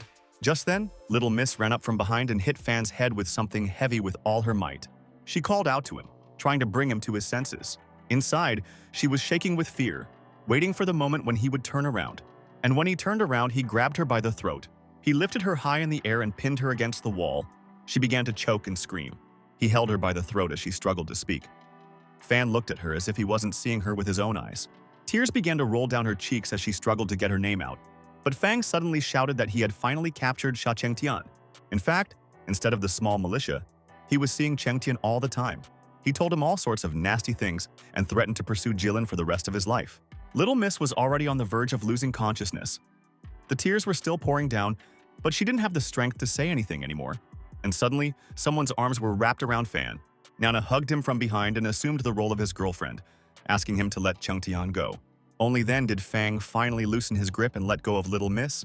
He lifted Nana in his arms and carried her. He casually tossed it on the bed. She looked into his eyes with tears in her eyes. He was looking at her with a smile. She was well aware that he wasn't thinking of her right now, but of his girlfriend, Jillian. The next morning, Sue stood in the kitchen and exclaimed that she hadn't drugged him yesterday. Nana was furious. She was yelling at Sue that she almost killed Little Miss with her actions. Little Miss scolded her and asked how she could have done such a vile thing to Fan. Sue apologized and said that there was no need for Nana to stay with him for the night. But Nana explained to her that at that moment, he thought Little Miss was Chengtian. And that's why I was so eager to kill her. Little Miss said that now that she remembers all this, it makes her even scarier. If Nana hadn't intervened, he would have easily taken her life. Sue began frantically apologizing to Nana and said that she didn't want this outcome at all. Nana said that after that, she didn't even have the right to say her name. She told Sue that in order to pay for her oversight, she owed her half of the company's profits. Sue gave her a pitiful look and said that half of it was too much. Nana bared her teeth and said that even this amount wouldn't be enough. At that moment, Little Miss asked her that this way it turns out that Fan became her very first time. Tears welled up in Nana's eyes and she yelled that it was none of their business. After a while, all the groups of them were already approaching the car. Sue invited the young lady to get in the car. But Little Miss said that she wanted to go with Nana and Fan. Uncle Dai said that if that's what Little Miss wants, then so be it. Another guard told him that they should actually stick to the plan. Well, Little Miss was already smiling and thanking Dai. Fan watched Little Miss and Nana get into the car and noticed that Nana was shaking all over for some reason. He immediately realized that she had a very strange gait. He couldn't figure out what the reason was. When they left the mansion, there was a car parked nearby. Miss Du was in it, directing her driver to follow their car. Don't waste a second. They started chasing after Little Miss's car. The girl was showing Nana a new collection of handbags in a magazine. She offered her something to eat after the shopping trip. Uncle Dai handed over a packet of chips and asked if they would like a snack now. Little Miss was overjoyed, but she was surprised how he knew that she liked this brand of chips. He said it was just a coincidence because he loves them too. She asked him where he got these chips because they're only sold in the States. Dai explained to her that he was looking for them on purpose. Suddenly, a large truck pulled out in front of the car, and the driver immediately sensed something was wrong. He slammed on the brakes to avoid a collision. Everyone in the car swayed from the sudden braking. Sue looked out of the window to scout the situation. In a split second, they were surrounded by a ring of cars. They were trapped. Nana asked the driver what the reason is and why they stopped. He called out to her worriedly that they were surrounded. Armed bandits started getting out of all the cars. They were extremely aggressive and unfriendly. One of them, who was carrying a sledgehammer, hit her on the windshield of the car. The driver squeezed his eyes shut and covered his face with his hands to keep out the shrapnel. When he saw Little Miss, he viciously shouted at her to get out of the car. But then he was suddenly punched in the face. Fan immediately got out of the car through the broken glass. He immediately struck out at the second bandit. The guard shouted to Fang that they would have to force their way out. Fan ordered the others to protect Little Mistress. He said he'd take over clearing the tracks. Uncle Dai, while covering Little Miss and Nana, told him to follow him. They began to make their way in a small but dense ring. Gradually, ordinary passers-by began to get out of cars in the area. They were horrified by the mess that was happening on the road. One of the strangers picked up the phone and called the emergency service to report the situation. Well, suddenly, Miss Du appeared behind him. She presented a gun to his head and ordered him to hang up immediately. Uncle Dai, third brother, and Miss Sue fought hand in hand against the bandits. Fan eliminated the bandits one by one. Suddenly, one of them appeared behind him, knocked down and wanted to strike. But Dawson saw it earlier and warned his master.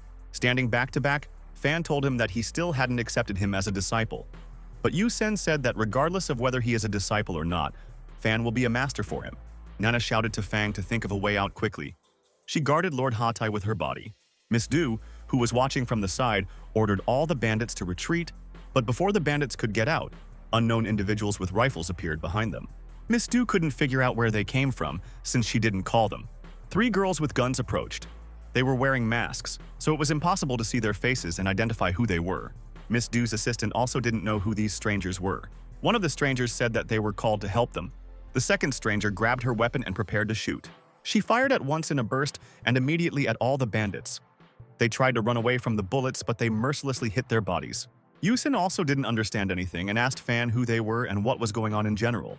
The strangers advanced without stopping shooting. A little more, and the bullets will start hitting them. Fan yelled at Nana and Miss Hatai to leave the job to him and promised that he would deal with them. Nana screamed at him not to do it, as it was too dangerous. But Fan no longer heard her and ran straight towards the strangers. Suddenly, he saw a small flying object in the sky. It was flying straight towards him. Looking at the object more closely, he realized that it was a grenade. Without thinking twice, he soared into the air and kicked the grenade with a powerful kick so that it flew to a safe distance. The grenade exploded in the air directly above him. The bandits, meanwhile, were running in different directions and did not understand why they were opened fire on them. After all, Miss Du had just instructed them to teach Miss Hatai a lesson. Hearing this name in the crowd, Nana guessed that Miss Du was behind all this. Meanwhile, the strangers agreed among themselves to kill the annoying fan. It had already accelerated and was rushing towards them at full speed. There was no fear or despair in his eyes, only confidence. One of the girls raised her rifle and aimed, but she didn't have time, as Fan snatched the weapon from her in a split second. He readied his fist to attack, and he struck directly at the wooden mask of the stranger, thereby splitting it into small pieces. The other two girls also raised their weapons and prepared to shoot, but Fan decided to use the weapon that he knocked out of the stricken girl. He sent that rifle flying with a powerful blow right into the other's face, blinding her. The third girl fired 2 guns at once, but Fan dodged all the bullets she fired from each gun. The girl could not believe that she had never hit him in all the shots. Before she knew what was happening, Fan was on top of her, lifting his leg to strike. He slammed his heel into her forehead, knocking her out. All of his actions took less than 5 minutes. 3 strangers were lying on the asphalt next to him. But something was coming up behind him. Fang caught it out of the corner of his eye, but he didn't have time to react. An unknown car was rushing towards him at full speed. The car smashed right into his back and sent him flying several dozen meters away. Nana, who saw everything that was happening, could only shout his name. He landed painfully on the asphalt. He grunted in pain. Someone's expensive heels came out of the car. Then another stranger stepped out of the car. Fan had already managed to get up from the ground, but he was holding on unsteadily. Another stranger was also wearing a mask that covered her face. She said that it was originally planned as an entertainment show, but she hadn't expected to encounter such a capable opponent in her path. She said she wanted to stretch now, too. The third brother ran up to Fan and asked him if he was all right.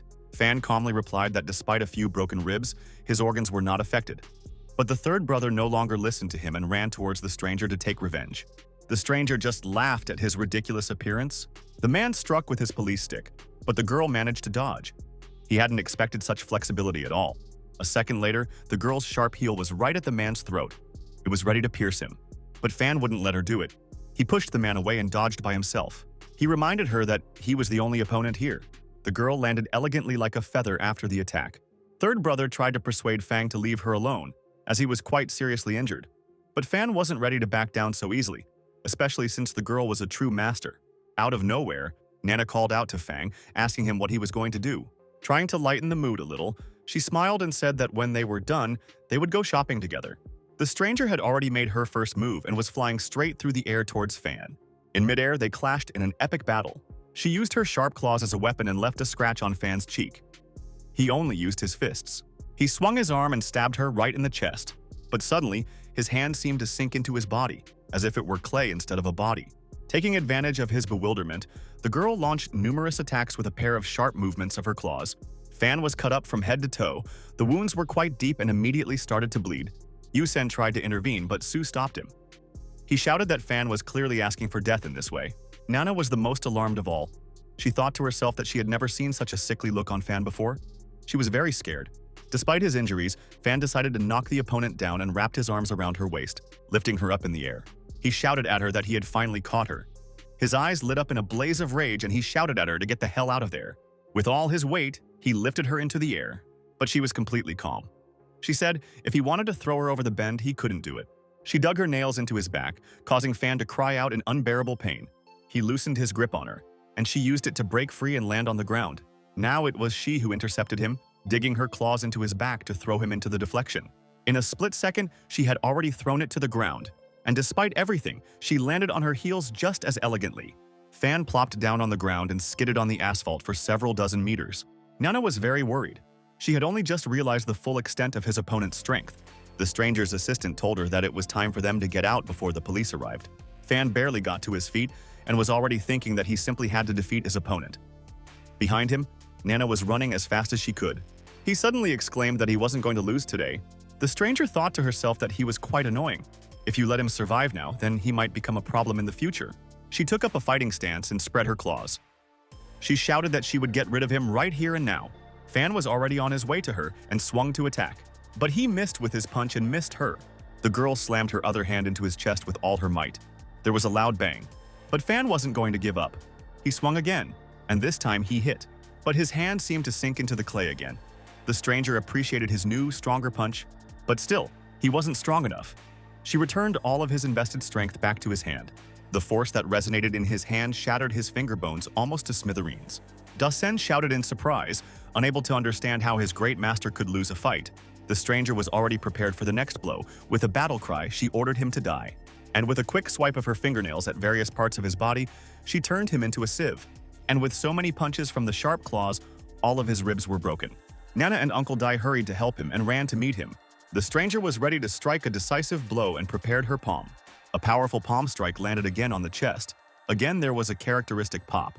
The force sent Fan flying horizontally straight past Nana, who was running towards him. There was a crash and a crash of glass. He slammed into a truck parked a few hundred meters away from the scene of their fight. Nana couldn't hold back her tears any longer. She ran as fast as she could, but a stranger had already appeared behind her and was preparing her claws to attack. But suddenly a shot rang out. Paul had to hit the stranger's shoulder directly, making a hole in it. Miss Du was standing nearby with her gun raised.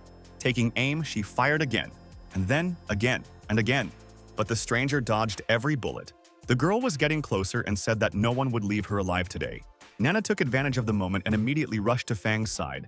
He was conscious, but it was blurry. Blood oozed from the corner of his mouth. She asked him if he was okay. He looked up at her slightly and said that he was fine. He asked her not to tell anyone that he was defeated in the fight. She asked him to hold on, as long as possible. She shouted to Uncle Dai and third brother to take him to the hospital as soon as possible. Su Yutu, meanwhile, caught up with Miss Du, who was about to leave. Su asked her what was going on here, and how it was that they weren't in league. Miss Du told her that she was just trying to scare her. She turned around and said that she and Mr. Q had completely different paths, and advised them to be careful as they left. She immediately went to the Sangay Company's hotel. She walked into the main entrance and called out to Chu Wanchun. He greeted Doolittle. Miss Du immediately noticed that Flutter Fei was sitting next to him. She wasted no time in idle conversation, but immediately asked the fairies what she had done today. Q said that Flutter had already told him everything, and he knew very well how angry Miss Du was right now. She wanted to say something, but couldn't. Kyo Wanchun interrupted her and said that he absolutely didn't want her to interfere. He told her not to be surprised later if he suddenly left her side. He asked her not to blame him in the future if he didn't turn against her. She said she understood.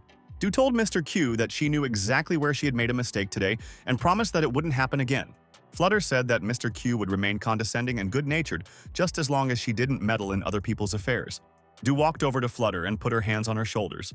She said that she would try to be like her and serve faithfully. She gripped the wound on Flutter's shoulder with all her strength, which she had shot through with the gun herself. Flutter was in a lot of pain, but Ono didn't show it. She gently removed Du's hand and said that it was not necessary to resort to tenderness. Mr. Q told both of us that he was only too happy to see such a strong friendship between the women on his team. He said that, considering the next mission, such a friendship would be very useful. Meanwhile, in the intensive care unit at the hospital, Nana and the rest of the company were waiting for news about Fan. Uncle Dai only blamed himself for everything that had happened. Nana and Little Miss sat huddled together, just silent, staring at nothing. Someone's heels clicked together, Little Miss exclaimed when she saw her mother. Mrs. Hadai came over and hugged the little girl. Little Miss immediately told her mother what had happened to Fan. She said she didn't care about the price, but they had to cover all the medical expenses. Mrs. Hatai reassured the little girl and said that she would arrange everything. Nana got up from her seat and told the lady that they couldn't continue to guard her daughter. Mrs. Hatai was just beyond shocked. She asked how they could abandon them when the enemy was so close to them. Nana explained to her that they were now without Fan. The three of them aren't that strong. Besides, she doesn't want any of her people to get hurt in the future. Third brother stepped forward and supported her. He said that Fan was like a little brother to him, and he wouldn't let him get hurt again. He said that it would be necessary to find out who did it and avenge him. He tapped Uncle Dai's shoulder with all his might and asked him to say something.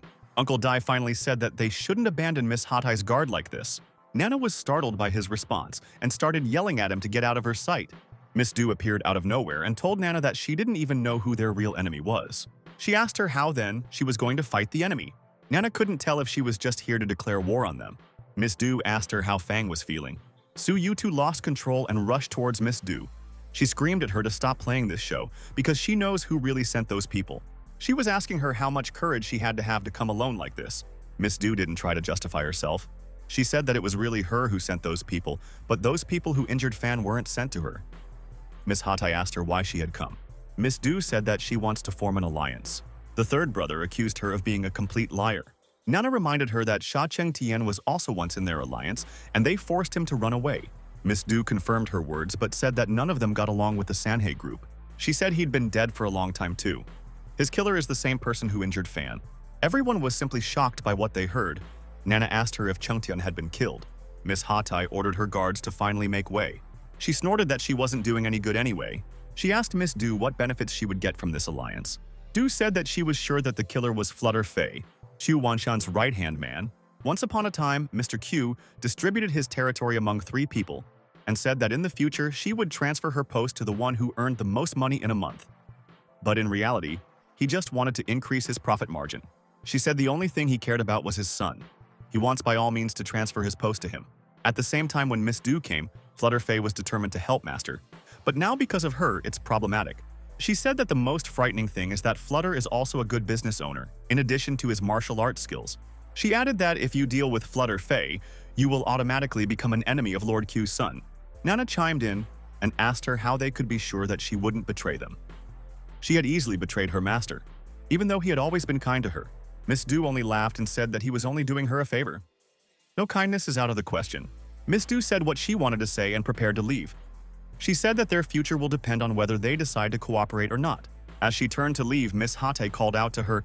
Miss Hatai said that she holds that the enemy of her enemy is her friend. It is for this reason that she agrees to cooperate, but in this case, they will need to fully trust each other. Su Yutu asked Miss Hatai if she was sure of her decision. Nana shouted at her that Miss Du should not be trusted with her word at all. Miss Hatai asked Nana why she was interfering if she was going to leave her. Nana wanted to say something but couldn't. Little Miss asked her mother if she really wanted to fire her bodyguards. Miss Hatai told her that she only respected their personal choice. And so, she would bear all the expenses for Fang's treatment. But even so, she fires them all. She wished them good luck and asked them to take care of Fan. Nana couldn't speak. She simply bowed to Miss Hatai and thanked her for her understanding. Miss Hatai told her daughter that it was time for them to leave, so the hour of farewell has come. But suddenly Uncle Dai called out to Nana and told her that he was going to go with Miss Hatai. Nana didn't understand what he meant. The third brother asked him what he was saying. Has he gone mad? Nana told him that he was originally the one who advised them not to get involved in all this. You admitted it, and said that you'd been involved in similar situations before, when you were working with crime and everything was fine with him. He tried to explain to Nana that he had some reason to follow Miss Hatai and asked her to understand correctly. Third brother also called out. Nana didn't want to say anything.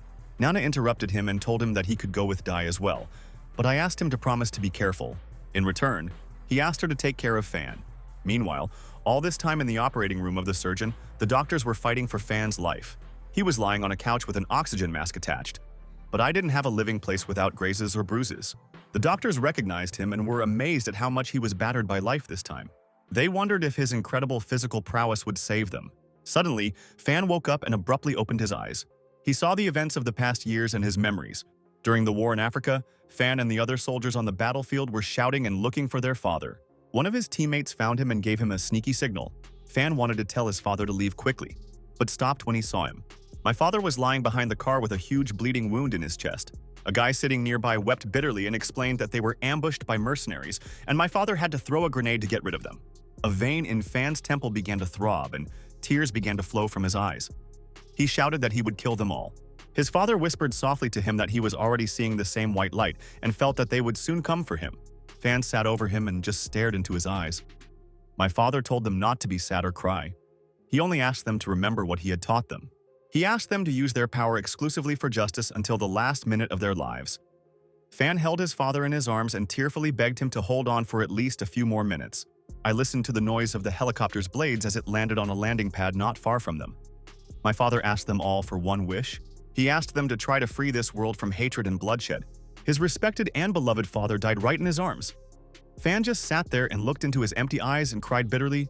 After remembering all this and replaying it in his head, Fan finally woke up. He jumped out of bed and screamed for his father. But then he realized that he was in a hospital. Looking around, he saw that Nana was leaning on his couch, sleeping peacefully next to him. He immediately realized that she had been taking care of him all this time while he was unconscious. He slowly sat down on the bed and tried to get up, but his chest prickled and he couldn't help groaning. He realized that his injuries recovered quickly last time, as they did not affect his internal organs. The same can't be said for this time. He was angry with himself for losing for the first time in so many years. As he recalled the battle process, he thought about how his opponent could have broken his arm and all of his ribs with his bare hands. He thought ruefully that if he met her again, You wouldn't be able to guarantee the protection of his family. As night fell, the Sanghae Company's nightclub was full of people hanging out. They drank, danced, and socialized. Two strangers were standing in the middle of the crowd, talking. One C commanded the other to take action. The guy untied the opaque bag and threw it on the dance floor at the feet of people. On the floors above, the CEO's office was locked. Inside was Flutter Faye and her assistants. One of the girls was pulling a bullet out of her shoulder. Flutter herself sighed heavily and said how hard it was, however, not to be able to go to the hospital. The girls were talking about how they would take revenge on their boss's abuser. Flutter said that getting to this Miss Du wouldn't be so easy. One of the girls told her that even the dead Cheng Tian was somewhat afraid of Miss Du. Flutter stood up from her chair and said in a threatening voice that anyone who hurt Mr. Q would pay with their lives at her hands. Someone called the phone. One of the mercenaries picked up the phone and spoke to someone. And then she told Flutter that someone in the nightclub had released a snake onto the dance floor, scaring away all the customers. A few daredevils who stayed on the dance floor were trying to catch a cobra, but they did not dare to approach it, as it is poisonous. Suddenly, someone easily caught the snake's head. Flutter lifted the snake in the air and said, "It's just a small snake." After she put the snake back in the bag, the police approached her and informed her that evidence had been found. One of the customers made excuses to them. Flutter asked the police to talk to her, as she is the person in charge. The police took out a bag of unknown white powder and asked how it ended up under the table. Flutter told them that it was almost 100% set up by someone, because first they planted a snake and now a banned substance. Flutter begged the police to cut her some slack, as she had always been a law-abiding citizen. But the police officer insisted that now she must go with them to give evidence. As she left, she asked her assistant to contact Mr. Q immediately. Accompanied by police officers, she left the nightclub to drive with them to the police station. But suddenly she noticed an expensive car parked nearby.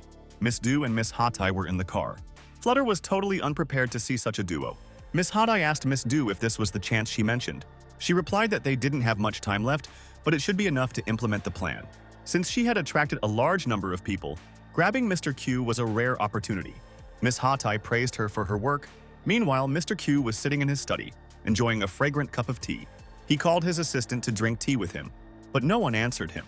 The hallway was completely empty. He walked around the entire floor, but there wasn't a soul there either. He didn't know where everyone had gone. For a moment, he thought it was all too suspicious. And he was absolutely right, because the mercenaries were already standing behind him with pistols. They were two well-trained armed mercenaries. They were wearing helmets, so it was impossible to see their faces clearly. One of them raised the barrel and aimed at Mr. Q. At that moment, he realized the danger of the situation and shouted. A shot rang out, but the gentleman managed to run around the corner. The mercenary continued to fire at him until he disappeared. He ran down the corridor as fast as he could, stumbling and screaming for help. But I only came across my bodyguards. Their bodies were lying by the door. They were killed. Mr. Q made up his mind to run to another floor and ran out to the stairwell. He listened and heard the mercenaries talking. They were discussing a plan to kill him. He realized that running down wasn't an option. He decided to go upstairs. When he opened the door on the next floor, he came across another mercenary. It turned out there was a whole crowd of them, and they were all armed with various cold weapons and firearms. He glanced at the elevator and knew he had to get there. If he can get to the elevator, then he can escape. But when the elevator arrived at the floor and its door opened, another mercenary appeared. He was standing there in the aisle, looking at it. The crowd was already urging him on from behind. He was trapped, but suddenly the mercenary fell out of the elevator, and an unknown girl appeared behind him. She reached for the handle of her katana and was ready to let it into the fight. In a split second, she drew her katana from its scabbard and charged into battle. She dashed past Mr. Q and called out to him that his men were waiting for him below. It swept past all sorts of swords, daggers, and mercenary axes. Mr. Q got into the elevator and watched everything that happened in the corridor until the doors closed. He had never seen this girl before and wondered if Flutter had sent him to Faye. He took the elevator down to the bottom floor. The door opened with a comma, and he saw what was happening in the corridor. The bodies of the mercenaries were all over the floor, and his son was standing in the distance. He asked him if he had expected this turn of events. Kyo Jr. grinned and told him that if it wasn't for the message, he would have been dead by now. The action moves to the Sanhei Group Billiard Club. One of the waiters tried to persuade me not to do anything stupid, but the enraged man shouted for him to quickly bring out all the guests and call all the employees of Sanhei Company to him. He wanted to teach them all a lesson urgently. Miss Du was in the car with Miss Hatai. She shared with her that it took a lot of time to prepare this plan. She can't wait for them to succeed. Miss Hatai praised Miss Du for getting rid of all of Flutter's henchmen in just one night. She also said that she was thrilled to be working with Ms. Du, otherwise, she would have already been defeated. Since it was already quite dark outside, little Miss was lying on her bed in her pajamas and swinging her legs out of boredom. She had already played games, but she was still bored and dreary. She wondered what was going on with Fan and Nana right now. There was a knock on the door. She opened it, and Uncle Dai was standing behind her. She greeted him. He was standing outside the door with his hands full of chips and various goodies. He said he bought them for her. She let him into her room and closed the door. Third brother was watching the whole scene. He was speechless with Uncle Dai's arrogance and arrogance. Uncle Dai handed the girl a soda and said it was still cold. Little Miss immediately realized that since he had brought her some goodies, he must be intending to talk about something. He scratched the back of his head and didn't know what to say. Little Miss said bluntly that she was reading it like an open book. He thought to himself that he was lucky that the girl didn't know everything. The girl jokingly suggested that he wanted to deceive her mother, but then she immediately laughed and said she was joking. She told him that she knew all about his friendship with her dad. Mom had already told her everything. Uncle Dai didn't expect that Miss Hatai had already brought her up to speed. The girl said that he and her father were bosom friends, but it turned out that Uncle Dai was an undercover agent assigned to catch her dad.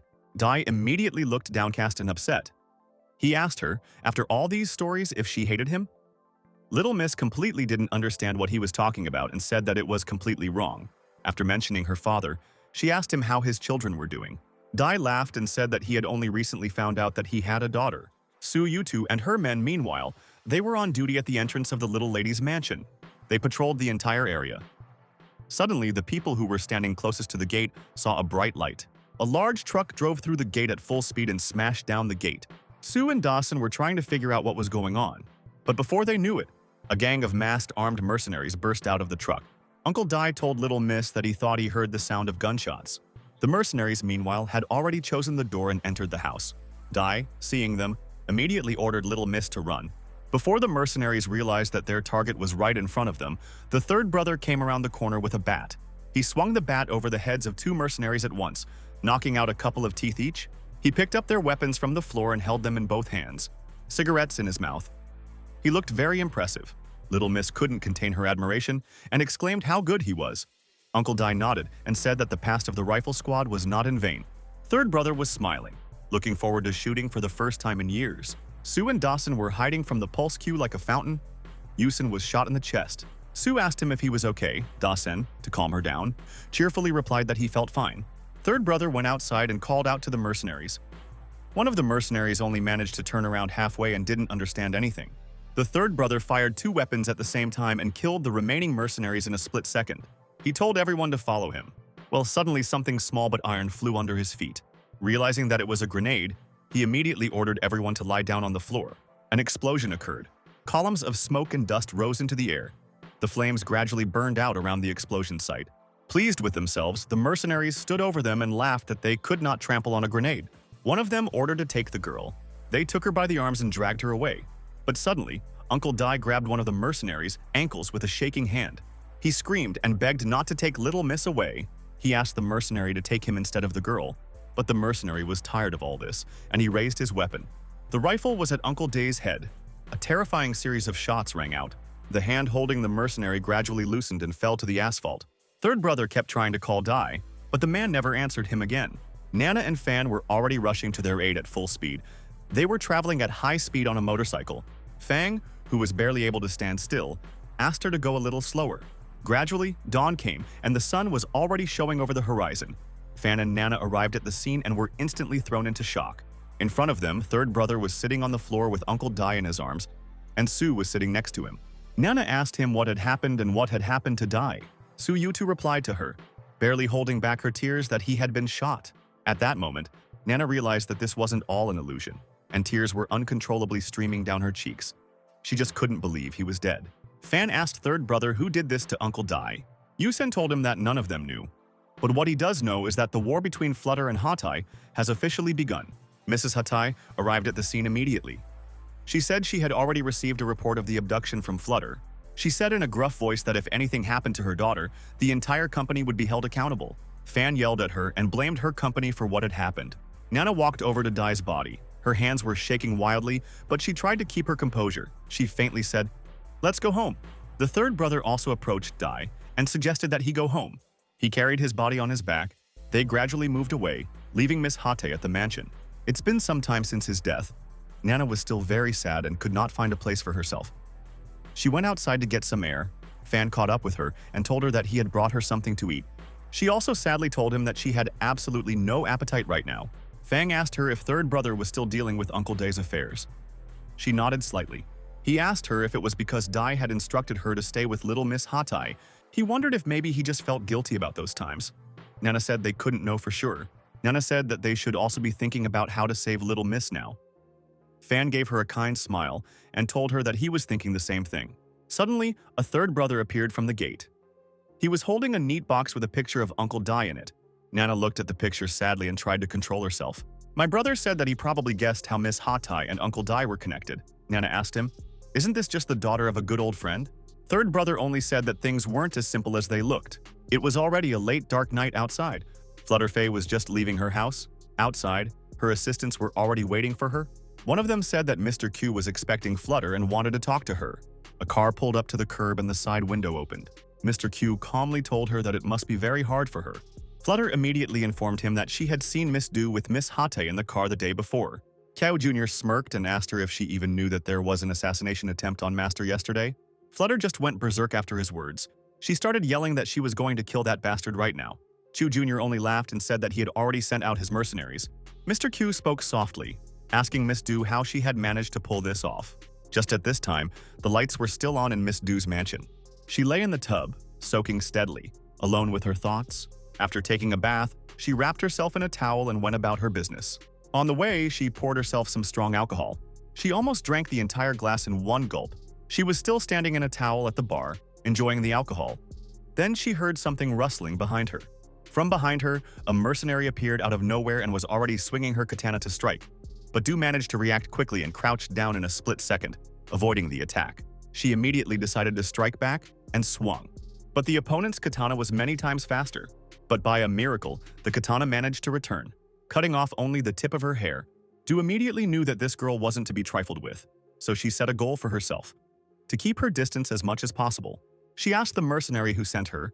The girl replied that she was sent by those who want to kill the abuser of Mr. Q. Miss Du couldn't believe her ears. She wondered if their mission had failed after all. Suddenly, a second mercenary appeared right behind her.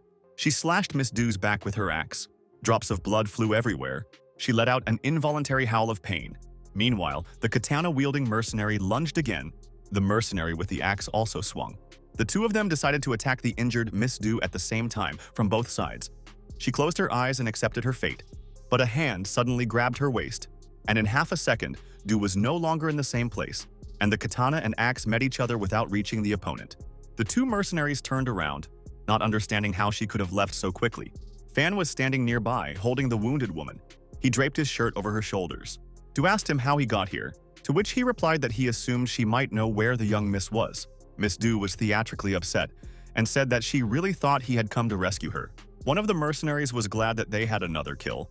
The axe-wielding mercenary grinned and said that she was taking on a stronger opponent.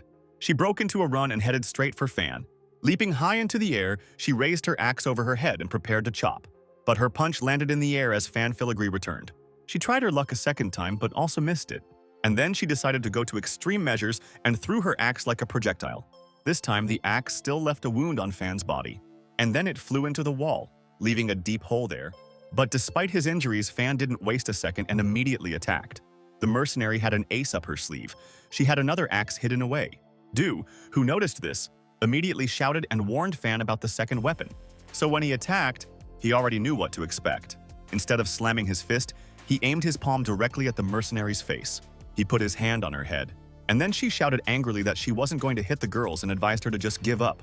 And with all his might, he sent the back of the mercenary's head straight to the floor. The girl of such a blow instantly lost consciousness, and Fan's hand was still smoking from the recent attack. Well, before he could exhale calmly, the katana blade flashed next to him again. The second mercenary had absolutely no intention of backing down. She attacked him again. This time, he also didn't have time to dodge, and so he was wounded across the chest. The mercenary shouted that she wouldn't give him a chance to leave. She swung her katana once more, aiming for his throat. But it was as if he had vanished from under her blade. The mercenary couldn't figure out where he'd gone. Suddenly, he grabbed her wrist with one hand and her leg with the other. He looked up at her and said that he could even dodge bullets, so he wasn't afraid of the katana. With a light movement, he knocked the weapon out of her hand. A second later, he picked up the girl and put her on his shoulder. and then he went as if nothing had happened. The mercenary blushed with shame and asked him what he was going to do with her and begged him to let her go. He swore at her and said he couldn't fight her just because she was a girl. And so he decided to punish her in a different way. He hit her with all his strength on the 5th point, thereby punishing her. He kept cursing and shouting that a girl like her should be gentle and reserved, not run around with guns. And there were a few more hard blows on her 5th point. Miss Du burst into tears at what she saw. Through her laughter, Na barely asked Fan if he was making her laugh on purpose. After punishing the mercenary, he threw her to the floor and ordered her never to be seen again. He added that he was not going to hit women, when suddenly, another, 3rd mercenary appeared. It was a fragile girl in a delicate outfit and with a lush umbrella. Fan glared at her and wondered if it was another one. The girl slowly opened her umbrella. Aiming at it, she pressed the handle and a light crack sounded. Fang immediately knew that things were bad. He took Miss Du's arm and began to carry her legs. Numerous bullets flew from the umbrella like a machine gun. They hit everything, on the walls, on the ceiling, leaving no living space. Du reprimanded Fang, saying that he was holding her in inappropriate places. For the Fan, this was the last straw. Irritated, he asked her if she even knew what situation they were in at the moment. They raced straight down the corridor. There seemed to be a dead end ahead of them.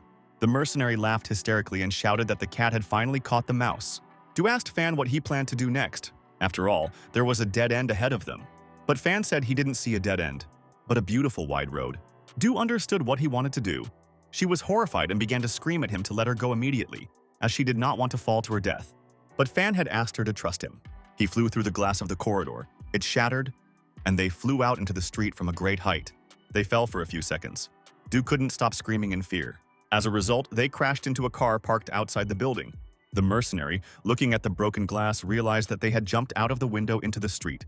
She couldn't believe that the job was so easy, because from such a height, you can only die. Fang gradually stood up from the wreckage of the car and picked Du Litten up. She still couldn't fully comprehend what had happened. Her eyes were like glass, staring off into space.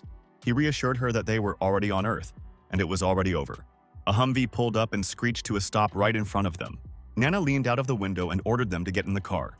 Fan scooped Du up in his arms and carried him to the car. Suddenly, she grunted and whined in pain. He asked her what had happened to her. She replied that the axe she was hit with was laced with poison. Fan just can't keep up with the head of this information. He remembered that he too had been wounded by the same axe. Once in the car, Du was on the verge of losing consciousness. Nana asked what had happened to her. Fan told her about the axe and the poison. Nana immediately thought that they simply couldn't afford to go to a regular hospital. Therefore, you will have to use the services of a private doctor. She turned to Fang and informed him that they would go to their office first. It was late in the dead of night and the Pipicat sign was no longer lit. The doctor was slowly and carefully treating the large wound on Du's back. Blood was still oozing from the wound. After she did her work, she went out into the corridor back to Fang and Nana. Nana immediately hurried to ask how she was feeling. The doctor said that Du had already lost too much blood, and had also received a dose of snake venom. The girl immediately noticed a similar wound on Fan's chest. She asked him how he was still standing on his feet. When she felt the cut, she noticed that it had already healed quite quickly. Fan admitted that he was once given an injection that helps him regenerate faster and gives him immunity from many poisons. While managing her glasses, the doctor asked him where she could purchase this injection. Fan helped with her hands and said she had no idea where to get it. Nana asked the girl if Du would be able to go with them to find the missing person. The doctor upset her and said that she had lost too much blood and needed a transfusion. She asked them both what their blood types were. Nana replied that she had the first group, and Fan replied that he had 0. The doctor immediately happily informed Fan that his blood would be perfect and offered to donate some for Du. He agreed. She immediately grabbed his arm and pulled him across the room to Du. Meanwhile, a banquet was held in one of the most famous establishments in the city. Hatai and her security guards also attended the party and asked one of the waiters to go and immediately call the most important one. Flutter came out to meet them and asked in frustration why they had to bring so many guards with them. She informed Hatai that Mr. Q was waiting for her upstairs. At the top, a large round table was waiting for her, and Mr. Q, his son, was sitting at it. Q greeted Hatai and said that he was very happy to finally meet her. Hatai decided to get straight to the point and asked not to beat around the bush. She immediately asked directly where her daughter was and if she was all right. Q calmly sipped his tea and told her that her daughter was fine because she was his niece and he would never hurt her in his life. Hatai laughed at his words and said that she couldn't be his niece because Chu had always been against her husband. She asked him what she could do to free her daughter. Q began by saying that all of these understandings between him and her husband were strictly within the framework of a business relationship, and she, in turn, formed an alliance with his ward and decided to pin him down. He told her that he wanted her to shut down all her establishments in the city and put his company in charge. And also as a bonus, so that she leaves China forever and never comes back. Somewhere out of town, in an abandoned warehouse, light streamed in from every window. The truck carefully pulled up to the gate. The inspector asked the driver for permission. Fan took out the document and presented it to the examiner. As soon as they pulled into the parking lot, Nana said that she was informed that Little Miss was in this warehouse. She suggested that the three of them split up and start looking from different directions, and then meet at one point. They were about to leave when Nana stopped Du and told him to stay in the car. But Du told her that she was fine, and there was absolutely nothing to worry about. But Nana kept insisting that she must still be very young. Du was quick to assure her that she was feeling refreshed and full of energy. She said it was like there was a fire in her body and she was trying to find a way out. She once again asked Nana not to worry about her and left. Nana thought that such changes must have occurred after Fan's blood transfusion. She wondered if Du would become as unbreakable as he was. In one of the storerooms, a little miss was sitting with her mouth taped shut. One of the mercenaries tried to explain to another that they were here because of the master's will, and it wasn't the time to be bored at all. The girl asked her that if the same guy showed up here, then the fun would start. She asked why the second mercenary also managed to lose last time. The bespectacled girl looked embarrassed but tried to hide it. She said she had no idea because she was so careful. The girl asked her threateningly, blushing so much for some reason. She tried to justify herself. All the windows were boarded up, but there was a small hole in one of the boards that Nana tried to see through. Inside, she saw two mercenaries and a little miss sitting there. She realized that she needed to tell the others as soon as possible, but she didn't make it. A third mercenary appeared in the front seat with an umbrella. She aimed the tip of her umbrella at her and threatened. She promised to make a sieve out of her if she decided to run away.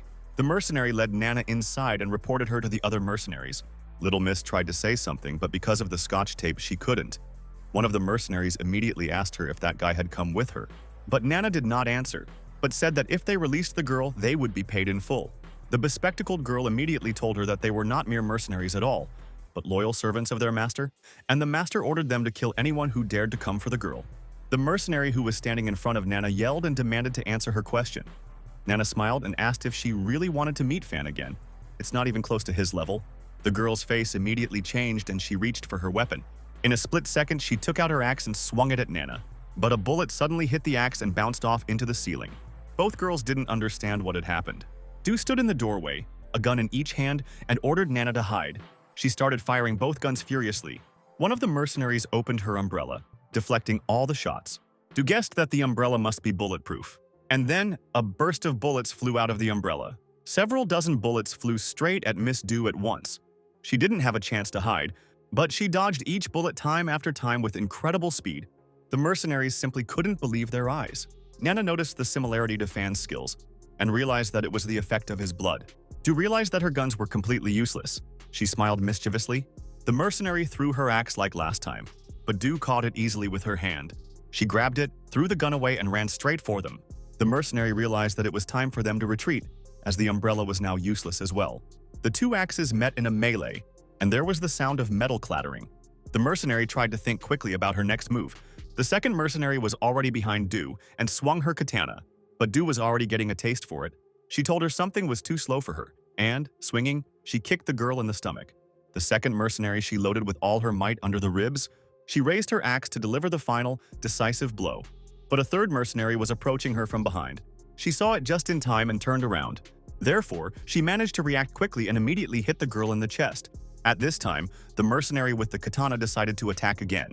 And at that moment, Du's eyes lit up with a fire that she had never had before.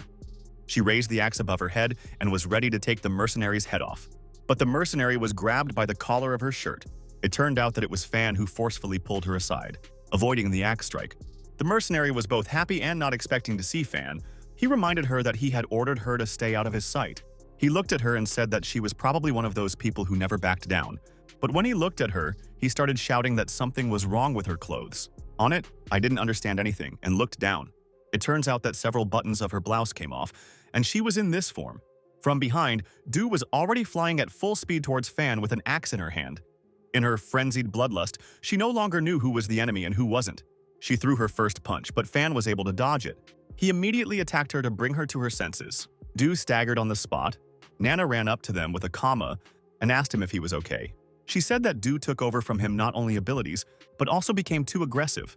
While they were talking, Du had already regained her senses and was ready to attack again. She ran back to Fang. Fan shouted to Nana that he would take care of her and let her save Little Miss. Nana listened to him and immediately rushed to the bound girl. Well, a mercenary with a katana suddenly appeared between her and the Little Miss again. She threatened that if Nana took another step, she would have to use force. Nana looked at her and silently took off her outer clothing. She handed the jacket to the mercenary and told her to cover up. The bespectacled girl began to think about what she should do. Her enemies had just saved her. She snatched the jacket out of Nana's hand and curtly told them to get out. Meanwhile, Du continued her fight with Fan. She wasn't herself. Fan grabbed her and tried to calm her down. But it didn't work, and Du kicked Fang with all her might. He gritted his teeth in pain and told her that she had asked for it this time. He yelled that she left him no other choice, and he smote her head with all his might, and smote her on the forehead. There was a loud bang. Du immediately lost consciousness. Fan caught her in his arms and exhaled. Nana had already freed Little Miss, and she ran to meet her rescuer. She hugged Fan and cried with joy that he had come to save her. Nana, looking at the whole scene, was angry that Fan managed to hold a girl in each hand. One of the mercenaries who was lying on the floor unconscious, the phone rang. Nana took it and realized that it was probably her boss calling her. Fan told her what to do to get on the phone. Nana picked up the phone and said she was listening. Junior Chu told her that Hatai had agreed to all the conditions. He said they would be in the warehouse soon. Hatai hoped that they were about to be reunited with their daughter. After a while, several cars pulled up to the warehouse. Chu Senior and Junior, Hatai, Sue, and Flutter entered through the main gate. Junior Q froze in surprise. The warehouse was empty and empty. Standing on a beam near the ceiling, Fan watched everything that was happening and waited for the moment. Q Jr. began to justify himself and says that he does not understand where the girl went. Mr. Q shouted at him and demanded that he investigate immediately. Suddenly, Fang jumped down from the ceiling right in front of Chu Jr.'s face. He immediately turned to face Mr. Q Sr. Flutter managed to react quickly and cover it. She ordered the master to run, but Fan grabbed Q Jr. instead. He wrapped his hand around his throat, taking him hostage. Mr. Q shouted that they needed to talk things over first and asked them not to do anything stupid. Little Miss called out to her mother. Miss Hate turned instantly and broke into a grin. Mother and daughter were reunited and embraced. Hatai immediately asked her daughter if she was all right. Kyo Jr. shouted and asked where his loyal mercenaries had gone. Nana told him that 2 of them were tied up in the warehouse, and 1 of them had escaped. Fan told the master that they just wanted to get out of the warehouse alive. He ordered his men not to follow them. Nana ordered Fang to leave. Fan said that when they were safely away, he would release the hostage. But all of a sudden, Q Jr. smiled evilly. He abruptly grabbed Fan's arm. Fan clearly hadn't expected this turn of events. Taking advantage of the moment, Q Jr. slipped out of his grasp. He immediately rushed to the Little Miss and shouted that her time had come. But Miss Hatai covered it with her body. Q Jr. dug his claws into her throat. There were deep wounds on her neck that looked like they were smoking. It seemed that there was poison on Q's fingernails. He just laughed and said that it didn't matter who he killed first. Fan had already appeared behind him and was swinging to strike. Little Miss screamed for her mother and burst into tears. Fang punched Q Jr. with all his strength, but the latter managed to dodge. There was a rustle behind Fan. A fan was flying at him at full speed. He almost brushed past him and went back to his mistress. Flutter pointedly said that they had finally met again. Fan realized that this was the same mercenary that he had failed to defeat last time. Little Miss sat over her mother, crying and begging her to hold on until the hospital. Nana explained to her that Chu Jr.'s fingernails were probably soaked in poison. Hatai was very pale, blood was running from the corner of her mouth, and there were heavy bruises under her eyes. She starts telling Nana that if something happens to her, but Nana interrupted her and said that everything would be fine. Hatai said that she knew very well that she wouldn't last. She asked Nana to take care of her daughter for Uncle Dai's sake. Nana immediately recalled third brother's words, wondering what had happened between them. And who exactly is Little Miss? Hatai apologized one last time to her daughter for everything. The girl screamed and cried. She put her hand to her cheek and told her that she would be fine. But Hatai's hand suddenly weakened and fell.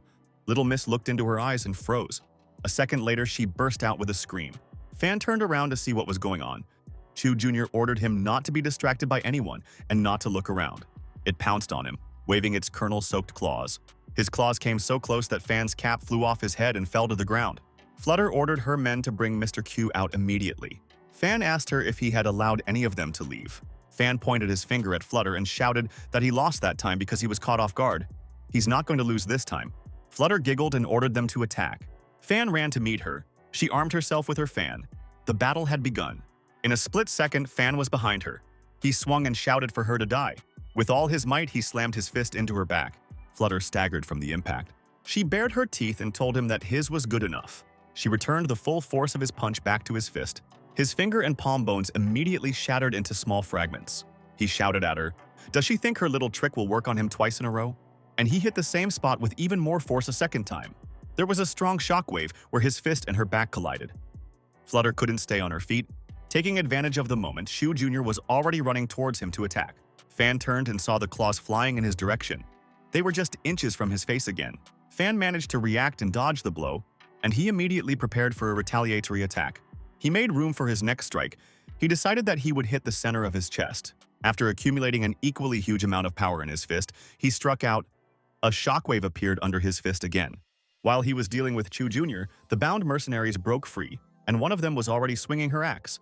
She was flying at him from above. Without thinking twice, he grabbed her axe, and the mercenary herself was thrown to the floor with all her strength. There was a faintly audible click somewhere nearby. The girl loaded a warhead on her umbrella and shouted that he couldn't escape this time. She fired. The projectile flew with great speed, aiming directly at Fan. There was a deafening explosion. The shockwave in the warehouse shattered all the windows. There was a crash and a clatter of glass. Nana wandered around in the smoke, calling out for Fan. Suddenly, concrete beams cracked just above her head. From such a powerful explosion, one of the large chunks of concrete fell from the ceiling and flew directly into her. Fan immediately jumped to her aid and covered her with his body, taking the impact of the concrete beam on himself. Smiling a little, he asked Nana if she was all right. Nana replied in a worried and trembling voice that she was fine. He threw the beam back on the floor and shouted to Little Miss that they had to hurry to the hospital. But Little Miss, holding her mother in her arms, said in a low voice that it didn't make any sense now. She burst into tears and screamed that her mother was dead. Nana closed her eyes, as if not accepting what was happening. Fan looked at the Little Miss with eyes full of sympathy and regret. The next day came. Nana and Fan sat in the hospital waiting room and waited. The third brother came out and said that the DNA results were ready. Nana couldn't wait to find out what the connection was between Dai and Hatai. The third brother replied that everything was exactly as he had expected. It was early morning. The training hall was flooded with sunlight. Miss Du was practicing her punches. She was chopping pears with a single blow. An assistant came up to her and told her they were here. Du complained to her about the disgusting quality of the punching bag. The assistant noticed that Miss Du had changed a lot both in appearance and inwardly since she returned. She was standing or ripened a few pears cut in half. She was horrified at how strong Miss Du was. A little later, the group gathered in Pipicot's living room. Du asked everyone present if they were ready to move out. Fan decided to check with her if she had any side effects after the blood transfusion. He asked her if some part of her body had changed or something. After a moment's thought, she said that something really had changed. She smiled with all her teeth and said that her skin was much cleaner and softer than before. Fan cursed her. Nana asked Sue why she was still helping them. They'd already lost two. Sue counter-questioned her and asked why she kept fighting Sange. Nana replied that the girl was being hunted and they wanted to kill Little Miss. And since they can't send her back to the States, all they have to do is fight for her. After all, the only thing Nana can do for Uncle Dai is protect the girl. Sue replied that she was protecting Little Miss because Miss Hatai had provided them with payment in advance. She asked how she would conduct her business in the future if she allowed herself to lose now. Da-sen laughed and said that with a master like Fan, he would never be defeated in his life. Fan asked him again when he had managed to take his disciples. Little Miss came out of her room and timidly said that none of them had to protect her. Nana put her arm around her shoulders and asked if she was worried about their safety. Tears welled up in the girl's eyes and her lips trembled. She said she just didn't want anyone else to get hurt because of her. Fan assured her that even if he had to use all his strength, he would take care of everyone's safety. Third brother told her that her mother and Uncle Dai both died protecting her, so if something happened to her, there was no point in their deaths. Nana confirmed and told her to wait for them in a safe place. Little Miss nodded and agreed. Fan ordered everyone to start the operation. It had long been dark outside the window. The bespectacled mercenary came to see her boss. He sat in his chair and asked her why she had run away from the last battle. Q Jr. advised her to confess right away, or else she wouldn't get a dose of fun powder. She answered briefly and clearly that she had simply grown into her profession as an assassin. She asked him to give her another job. He looked her in the eye and told her to stop talking nonsense. He said that he once bought out 3 of them and took them under his protection in order to turn them into a killing machine. He asked her where she would be now if he hadn't saved her back then, or does it allow itself to open its wings and fly away from the nest? The mercenary modestly clasped her hands and said that wasn't what she meant. She just wants to end her career as a killer. She said that her life belongs only to him, and she will only listen to his commands. He smiled mischievously and said that she was no longer of any value to him. He said he didn't need a mercenary who wouldn't kill, Turning to the other two mercenaries, he asked them if they would like another portion. He ordered them to kill the bespectacled girl in that case, and then they would be able to take her portion. The girl begged him to give her another chance. After all the years she had been carrying out his missions, he told her that if she wanted to leave him, there was only one place. She can go to hell. As evening fell, people began to gather outside the Sanghae Hotel. Sunhae Group is hosting a banquet at their restaurant this evening. This banquet will bring together all the high-ranking people. Each guest will be checked at the entrance and searched. Only kitchen workers will not be allowed to enter through the main entrance, but through the back one. Du said that third brother snuck into the kitchen and planted a bug. Later, she passed the bug to the next person. This next person was Nana, who pretended to be a waitress. In the banquet hall itself, there were a lot of security guards. But the guards don't check everything, they only check the food.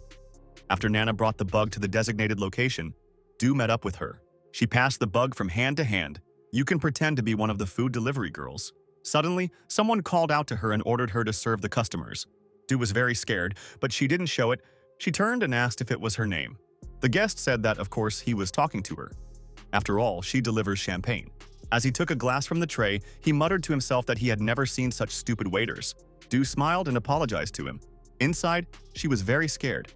At this moment, the guests began to talk about Mr. Q's arrival at the banquet. He and his entourage and guards entered through the main door. Du mentally promised herself that this was the day the old man would die. A Humvee was parked on the street outside the hotel. Yu-sen turned to Sue and asked her if they had to sit in the car. Sue told him that listening to the situation might be extremely helpful. There was a loud crack in the hotel kitchen. All the chefs paid attention to him and decided to check out what was going on.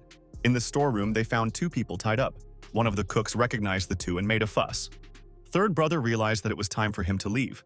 But before he could leave the kitchen, the cook started shouting that they hadn't seen him before. Nana was walking down the hall with a cart. Dean, a third brother, ran out from behind the needle. He struggled to escape from the chefs with knives. She couldn't understand how he'd managed to get caught. The crowd noticed her and started chasing her too. Nana began to run away with her third brother.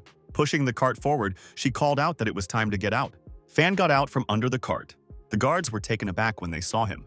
He immediately swung his sword and prepared for battle. He punched one of the guards in the chest. The man immediately drew first blood. He sent his companions flying, knocking them to the ground. The three of them were surrounded by a crowd of angry cooks and security guards. Fan shouted for them to all attack at once, as he didn't want to be delayed. Meanwhile, a presentation was being held in the main hall, with Mr. Q as the main speaker. Du stood and listened in silence. She was mentally telling the old man to enjoy his last night. She'd collected a lot of dirt on him over the years, and that should certainly be enough to get him jailed for life. One of the assistants came up to Flutter and what did you whisper in her ear? Flutter immediately turned around and walked towards the exit. Du wondered if something had happened to the boys, and they'd been discovered. Fan dealt with each attacker one at a time. He was sweating and exhausted. He said there were too many attackers, and people kept attacking and attacking. One of the guards grabbed him by the torso and the other grabbed his leg. Together, they grabbed Fan and held him tightly. Nana saw this and was distracted. Third brother covered for her. He shouted at her that this was absolutely no time to be distracted. She agreed with him. One of the guards pulled out a knife and rushed towards the shackled Fan. When he saw the knife, he knew he had to get out of there, so he punched one of the guards in the gut. He hit another on the head with his knee, and the third with a swing drove into the forehead with his elbow. In a split second, he was free of everyone holding him. He shouted to the crowd, ordering them all to attack him at once. Suddenly, he felt a hand slam down hard on his back. It was Flutter. She immediately used her technique and landed numerous palm strikes all over his body. She had already broken several of his ribs and bones. Fang thought that if she continued like this, she would break all his bones. She readied her palm to attack again. Fan also swung his fist. Their hands touched, creating two explosive waves. This time, Flutter flew several meters away from the impact. She was picked up by her assistants and helped to stay on her feet. Fan was starting to feel really bad, because this was the first time he had been cornered. All he knew was that he had to win no matter what. To do this, he must do his best to cope with such a strong opponent. He and Flutter ran toward each other at the same time. They raced, both of them braced for impact. Flutter attacked the first one, but missed. Fan tried to attack her from behind, but she blocked his kick. Fan realized that despite her strength, he was still faster, so he decided to focus on speed and immediately hit a second time. And this time, her lockdown was slightly weaker, but she dug her claws into his forearm. Despite the pain, he decided to strike again, but this time in the chest, his hand seemed to sink back into Flutter's body. She used the damage return technique again and resonated all of her power back into his hand. Fan's arm shook in pain and his bones were broken again. Flutter was ready to strike again. But she didn't expect Fan to be able to attack with his broken arm. His blow landed squarely on the jaw. He finally figured out what strategy to follow. He shouted at her that it looked like her head didn't have the damage return ability. Flutter knew that she was in a bad way now that he had guessed. He shouted that he would keep hitting her on the head until she decided to give up. Immediately, he delivered another crushing blow to her head. Her assistant froze in place and gasped at what she saw. Fan was on his way to strike a third blow. He hit with both hands at once to increase the damage. Flutter was already on the verge of losing consciousness. There was a lot of blood coming out of his nose and mouth, and a couple of teeth were missing. And so, Fan decided to deliver the final decisive blow. He slammed his fist down hard on her jaw. The impact sent her flying so high in the air that her chest hit the ceiling. And then she landed on the floor with a crash. Showing no signs of life, Fan tried to catch his breath, but a rope appeared above his head. One of the guards wrapped it around his neck and pulled him back. More men with similar harnesses arrived and shouted to each other, "Quickly grab the Fan." He was trapped, surrounded by a crowd of guards. Flutter staggered to her feet. Her assistants were horrified when they saw her face. Flutter yelled at them, asking what had happened to her face. When she looked in the mirror, she saw her beautiful face covered in bruises, cuts, and bruises. One eye was swollen from the blow. She screamed furiously down the hall. She shouted that she swore that she would kill Fan in revenge for her face. Fan, still wrapped in the rope, shouted at her to attack. Flutter told him that she understood exactly how to fight him. She said she would kill all his friends in front of him first, and she raced past him, straight for his companions. Fan shouted a warning to Nana. She turned around to see what was going on. But before she could do it, Flutter had already slapped her in the back with her palm. Third brother immediately pounced on her and yelled at her not to touch his boss. But he, too, received a powerful blow to the chest. Fan became completely enraged and strained all his muscles to break free of the nets. He broke the rope that held him back. Flutter was already behind Nana and was ready to strike again. Fan shouted at her to stop. So he decided to use his new technique. He gathered his chi energy and punched the air, sending his punch remotely towards Flutter. And it worked. The shot still hit the target. Flutter collapsed to the ground. Fan looked at his shaking hand and couldn't believe that he finally managed to use that technique. He still has the same bottle that he used to train on his desk at home. And it turned out that the bottle only cracked at the back, so he did not realize that he had succeeded. Flutter's teammates were crying and shouting at Fan, accusing him of touching their boss. Fan walked over to Nana, gently lifted her up, and asked her how she was feeling. The third brother shouted at him that they needed to leave immediately. He pointed to the freight elevator and said they could use it to go straight down to the lobby. After a while, they were in the elevator going down to the lower floor. But they were already being met by another crowd in the lobby. They were surrounded again. Well, all of a sudden, a Humvee entered the building through the glass doors of the lobby. He made a sharp turn and parked beside them. Sue opened the door and shouted for them to jump in the car. When they were all inside, she slammed the door. And Yusen stepped on the gas, making a sharp turn. He swung the steering wheel sharply to full speed and drove out through the same broken glass, shouting goodbye to the enemy.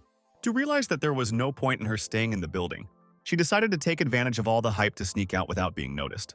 But someone grabbed her by the shoulder and told her that she would have recognized her scent out of 1,000. Junior Q told her that he knew about her coming from the beginning. He hadn't expected her to be so bold. She told him to shut up. Then she gave him a sharp elbow. Although he managed to block the kick, it still flew off. He didn't understand how it had become so strong. Lord Q ordered his son to retreat and let his men deal with her. But Junior Chu smiled and said that he just wanted to test his new drug on her. Du saw the syringe and tensed. He jerked the ampule into his left arm. She decided that there was no time to lose and that she should attack first. Running away, she kicked at it. In a matter of seconds, Chu Jr.'s body transformed and his clothes began to tear right on top of him. She glanced at him and tried to figure out what kind of drug it was that had turned him into a monster. Standing in front of her was a 2-meter-tall Chu, whose body had grown several times. His eyes lit up, and the veins in his temples began to throb. He said that it seems that the effect of the drug is much stronger than he expected. A single blow from it was enough to cause the floor to shake and shatter. Mr. Q mentally scolded his son for doing something wrong again. Q Jr. struck again, hitting Du. It managed to block, minimizing the damage, but she still slid a few meters away. He leaped to deliver another crushing blow, but suddenly, he felt that something was wrong with him. He dropped to his knees and returned to his normal form. Du realized that this was her chance to escape and ran as fast as she could for the exit. She kicked down the door, along with the guards standing behind it. The crowd chased after her. Q Jr. thought that probably his drug was a bit more concentrated than he expected. Meanwhile, the guards were searching the corridors for Du. They gradually combed through every corner. She managed to escape into one of the rooms, closing the door behind her. She went to the window, pulled back the curtains, and looked out. Suddenly, a hoarse voice rang out from the darkness of the room. The girl asked for help. Du asked who was there. In front of her, a bound mercenary was kneeling on the ground. It was the bespectacled girl who served Lord Chu Zhengli. The next morning came. Du carefully covered the girl with a blanket, laying her down on her bed. Du asked the doctor what could have happened to the girl.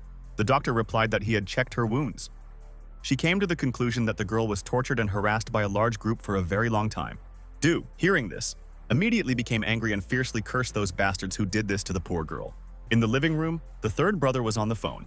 Nana and Fan waited for him to say something. Nana asked him if he was sure that he was talking to a reliable person.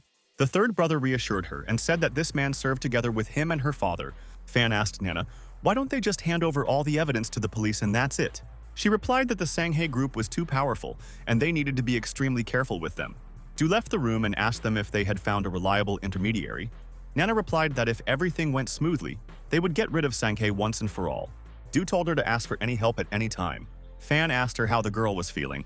Du relayed the doctor's words to him. Third brother asked in surprise, isn't she from the Chu gang? They couldn't understand how it had happened. Du put her hand on Fan's shoulder and told him that it was their duty to avenge her and get this over with. She couldn't help but feel embarrassed by the touch. Nana told Fan to stay in the office while she and her third brother went to the meeting. The assistant asked Ms. Du what was wrong with her when she saw her blush. The latter ordered her to bring her 20 punching bags as soon as possible. Nana said that according to the third brother, the person they meet is reliable, and therefore Fan doesn't have to go. It was deep into the night. Little Miss was sleeping peacefully on her bed. At this time, Fan was sitting in his room and talking on the phone. Jillian was showing him a video call of her new outfit that she was going to wear to the festival. He told her I really liked her. He suggested that she spend the whole night talking, and said that he had a place in his heart only for her. But suddenly, he heard a high-pitched scream. He recognized it and knew it was Little Miss. Together with the assistant, he burst into her room. She ran out to meet him, screaming. Immediately throwing herself into his arms, she told him that she had had a nightmare about her mother being tortured in hell. She grabbed his hand and begged him to stay the night with her because she was so scared. Dulitan was practicing hard with the punching bags. She tried different new punches, and each time she punched or tore a pair, her hands were covered in cuts and scrapes. Her assistant asked her to stop and save her hands. Du said she understood perfectly, but somehow she didn't feel any pain. In addition, her body temperature had risen sharply, and it was as if she was on fire. It feels like a bubble of energy has exploded in her body. Her heart was pounding wildly. The assistant suggested that she rest for a while, but suddenly on Du that you found you slicing changed in the face. Out of nowhere, she grabbed the assistant by the throat and slammed her into the floor with all her strength. And after such a blow, the girl lost consciousness. A second later, Du came to her senses. She looked at the assistant and realized that she was unconscious. She clutched her head and tried to understand what was happening to her and why she had lost control. She suddenly remembered the same questions Fang had asked her about the changes in her body, and she realized that he might know something. Little Miss and Fan were lying in her bed. She was snoring softly. He noticed that she smelled quite nice, but then he immediately came to his senses and scolded himself for such thoughts. There was a crash outside the door, followed by a furious thud. He asked who was there. Little Miss woke up and rubbed her eyes, asking who could stay up so late. And suddenly the door flew off from the opening and cracked into several pieces. An enraged Du was standing in front of him. She breathlessly demanded to know why she was in such a state. Fan guessed that it must be the side effects from his blood transfusion. Meanwhile, Nana's car had already arrived at the rendezvous point. He and his third brother were waiting for the same person. Third brother reassured her and said that this person was very reliable. When suddenly someone's car appeared, a middle-aged man came out and greeted third brother. They hugged and enjoyed the meeting. The stranger asked Nana if she was Officer Chow's daughter. He said that after he graduated from the police academy, he was assigned to the team along with her father. He told how everyone was inspired by her father's sense of justice. He said that in those days they were all stubborn and never backed down. The third brother laughed and said that in those days they were still very young and could not even hold a gun properly. The man decided to get down to business. He asked them if they had any evidence before them. The third brother handed him a sealed envelope. The man said that he would now take this evidence to the Central Bureau and start an investigation. He added that it would probably be enough to lay siege to the Sanghae group. Nana smiled and said it was good news. The third brother and the man said their goodbyes, and the man got back in the car and drove away. Nana asked third brother if they could finish off Sanghae. He told her not to worry, and suggested that she go back to the office. In front of him, the headlights came on sharply and blinded him. They were surrounded by several cars at once. He shouted at Nana, ordering her to run away as quickly as possible. The first bullet flew past and grazed his shoulder.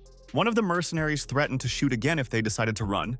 The third brother realized that his old friend had deceived him after all. Mr. Q got out of the car. He said that his friend is no longer a police officer but is the head of security at Sanghae Company. One of the mercenaries approached Mr. Q and asked what they should do next. Q asked her if she would like to avenge Flutter Faye. The entire crowd shouted at once that they were madly seeking revenge. Nana screamed at the top of her lungs and asked if they really thought they were that stupid. She said they only gave the old man a fake ID. Mr. Q's assistant came up to him and informed him that the same man had called him and confirmed her words. Several people grabbed Nana and held a gun to her head. Third brother shouted for her to be released. He offered himself to them in exchange for her, but he had already been hit on the back of the head with a bat. The gunman said that he would spare her life if he returned and brought the real documents. If not, he said he would kill his boss. The third brother tried to get up but couldn't and fell back to the floor. All he said was that they should have brought Fan along after all. Meanwhile, the enraged Miss Du was shouting and calling for Fang. Sometimes I came to my senses and asked what was going on here. But then she went back into an uncontrollable rage and lunged at him. He grabbed both of her hands. I was trying to find out what was going on with her. She was red and sweaty. She said she had no idea what was happening to her. And then, all of a sudden, she passed out in his arms. Fan couldn't understand what was going on. Little Miss cryptically suggested that she might have taken Sue's aphrodisiac too. Fan didn't understand anything. At that moment, Du had already regained her senses. She opened her mouth wide and bared her teeth, trying to bite him. Fan grabbed her and pinned her hands behind her back. He asked her again what she was doing. She exhaled hot air and said softly that she wanted his blood. Once again enraged, she opened her mouth to bite. Fan screamed in pain. She bit into his arm and drank his blood. Fan had no choice but to knock her out. He braced himself to strike. But suddenly an idea came to him. He grabbed Du and carried her in an unknown direction. Little Miss asked him where he was going. He said he'd figured out a way to calm her down. He broke into a hotel with a swimming pool. Du yelled at it that it didn't want to go swimming right now. She tried to pull away, but he held her fast. Holding her tightly, he flew into the water with her. They went under together. Du instantly cooled down and came to her senses. She looked at Fan's face and was very confused. A blush appeared on her cheeks and she said his name. Then, suddenly, she bit into his mouth. A second later, Fan was at the edge of the pool at the speed of light and shouted. He climbed out onto the bank and turned to look at her again. It was completely wet, and drops of water were falling from it to the floor. She looked at him and giggled. Fan, ask her if she's in control right now. She said yes. He asked her if it was before or after the kiss that she began to control herself. She laughed and said before. Fan just couldn't believe his ears. He shouted that she must still be under the effects of the side effects. When she got out on the beach, she said that the photo was quite pleasant. At these words, Fan suddenly slipped and fell. At that moment, Su Yutu came in and asked them what they were doing here. When there was no response, she shouted that something had happened to Nana. The third brother was lying on the couch. Everyone gathered around him. He explained everything that had happened at the meeting. He was incredibly grateful for Nana's quick wit. Otherwise, they would both be dead. Su offered to give the bandits what they wanted. Third brother completely agreed with her, because Nana's safety was his first priority. Du intervened and yelled that she didn't agree. She spent so many years collecting these clicks that she can't just give them away. Little Miss was indignant. How could she say that? Didn't she care about Nana's health at all? Du quickly walked over to Fang and demanded her ID back. He grabbed her arm and told her to calm down first. And then he said that they should work out a way out of this situation together. Du was again embarrassed by his touch and said that she was listening carefully. Little Miss Yi Su was just incredibly ashamed of her behavior. Suddenly, third brother's phone rang in his pocket. He picked up the phone and shouted that the person on the other side of the phone shouldn't have called him so brazenly after all that had happened. The same man from the meeting told him not to be angry and offered to calmly discuss everything.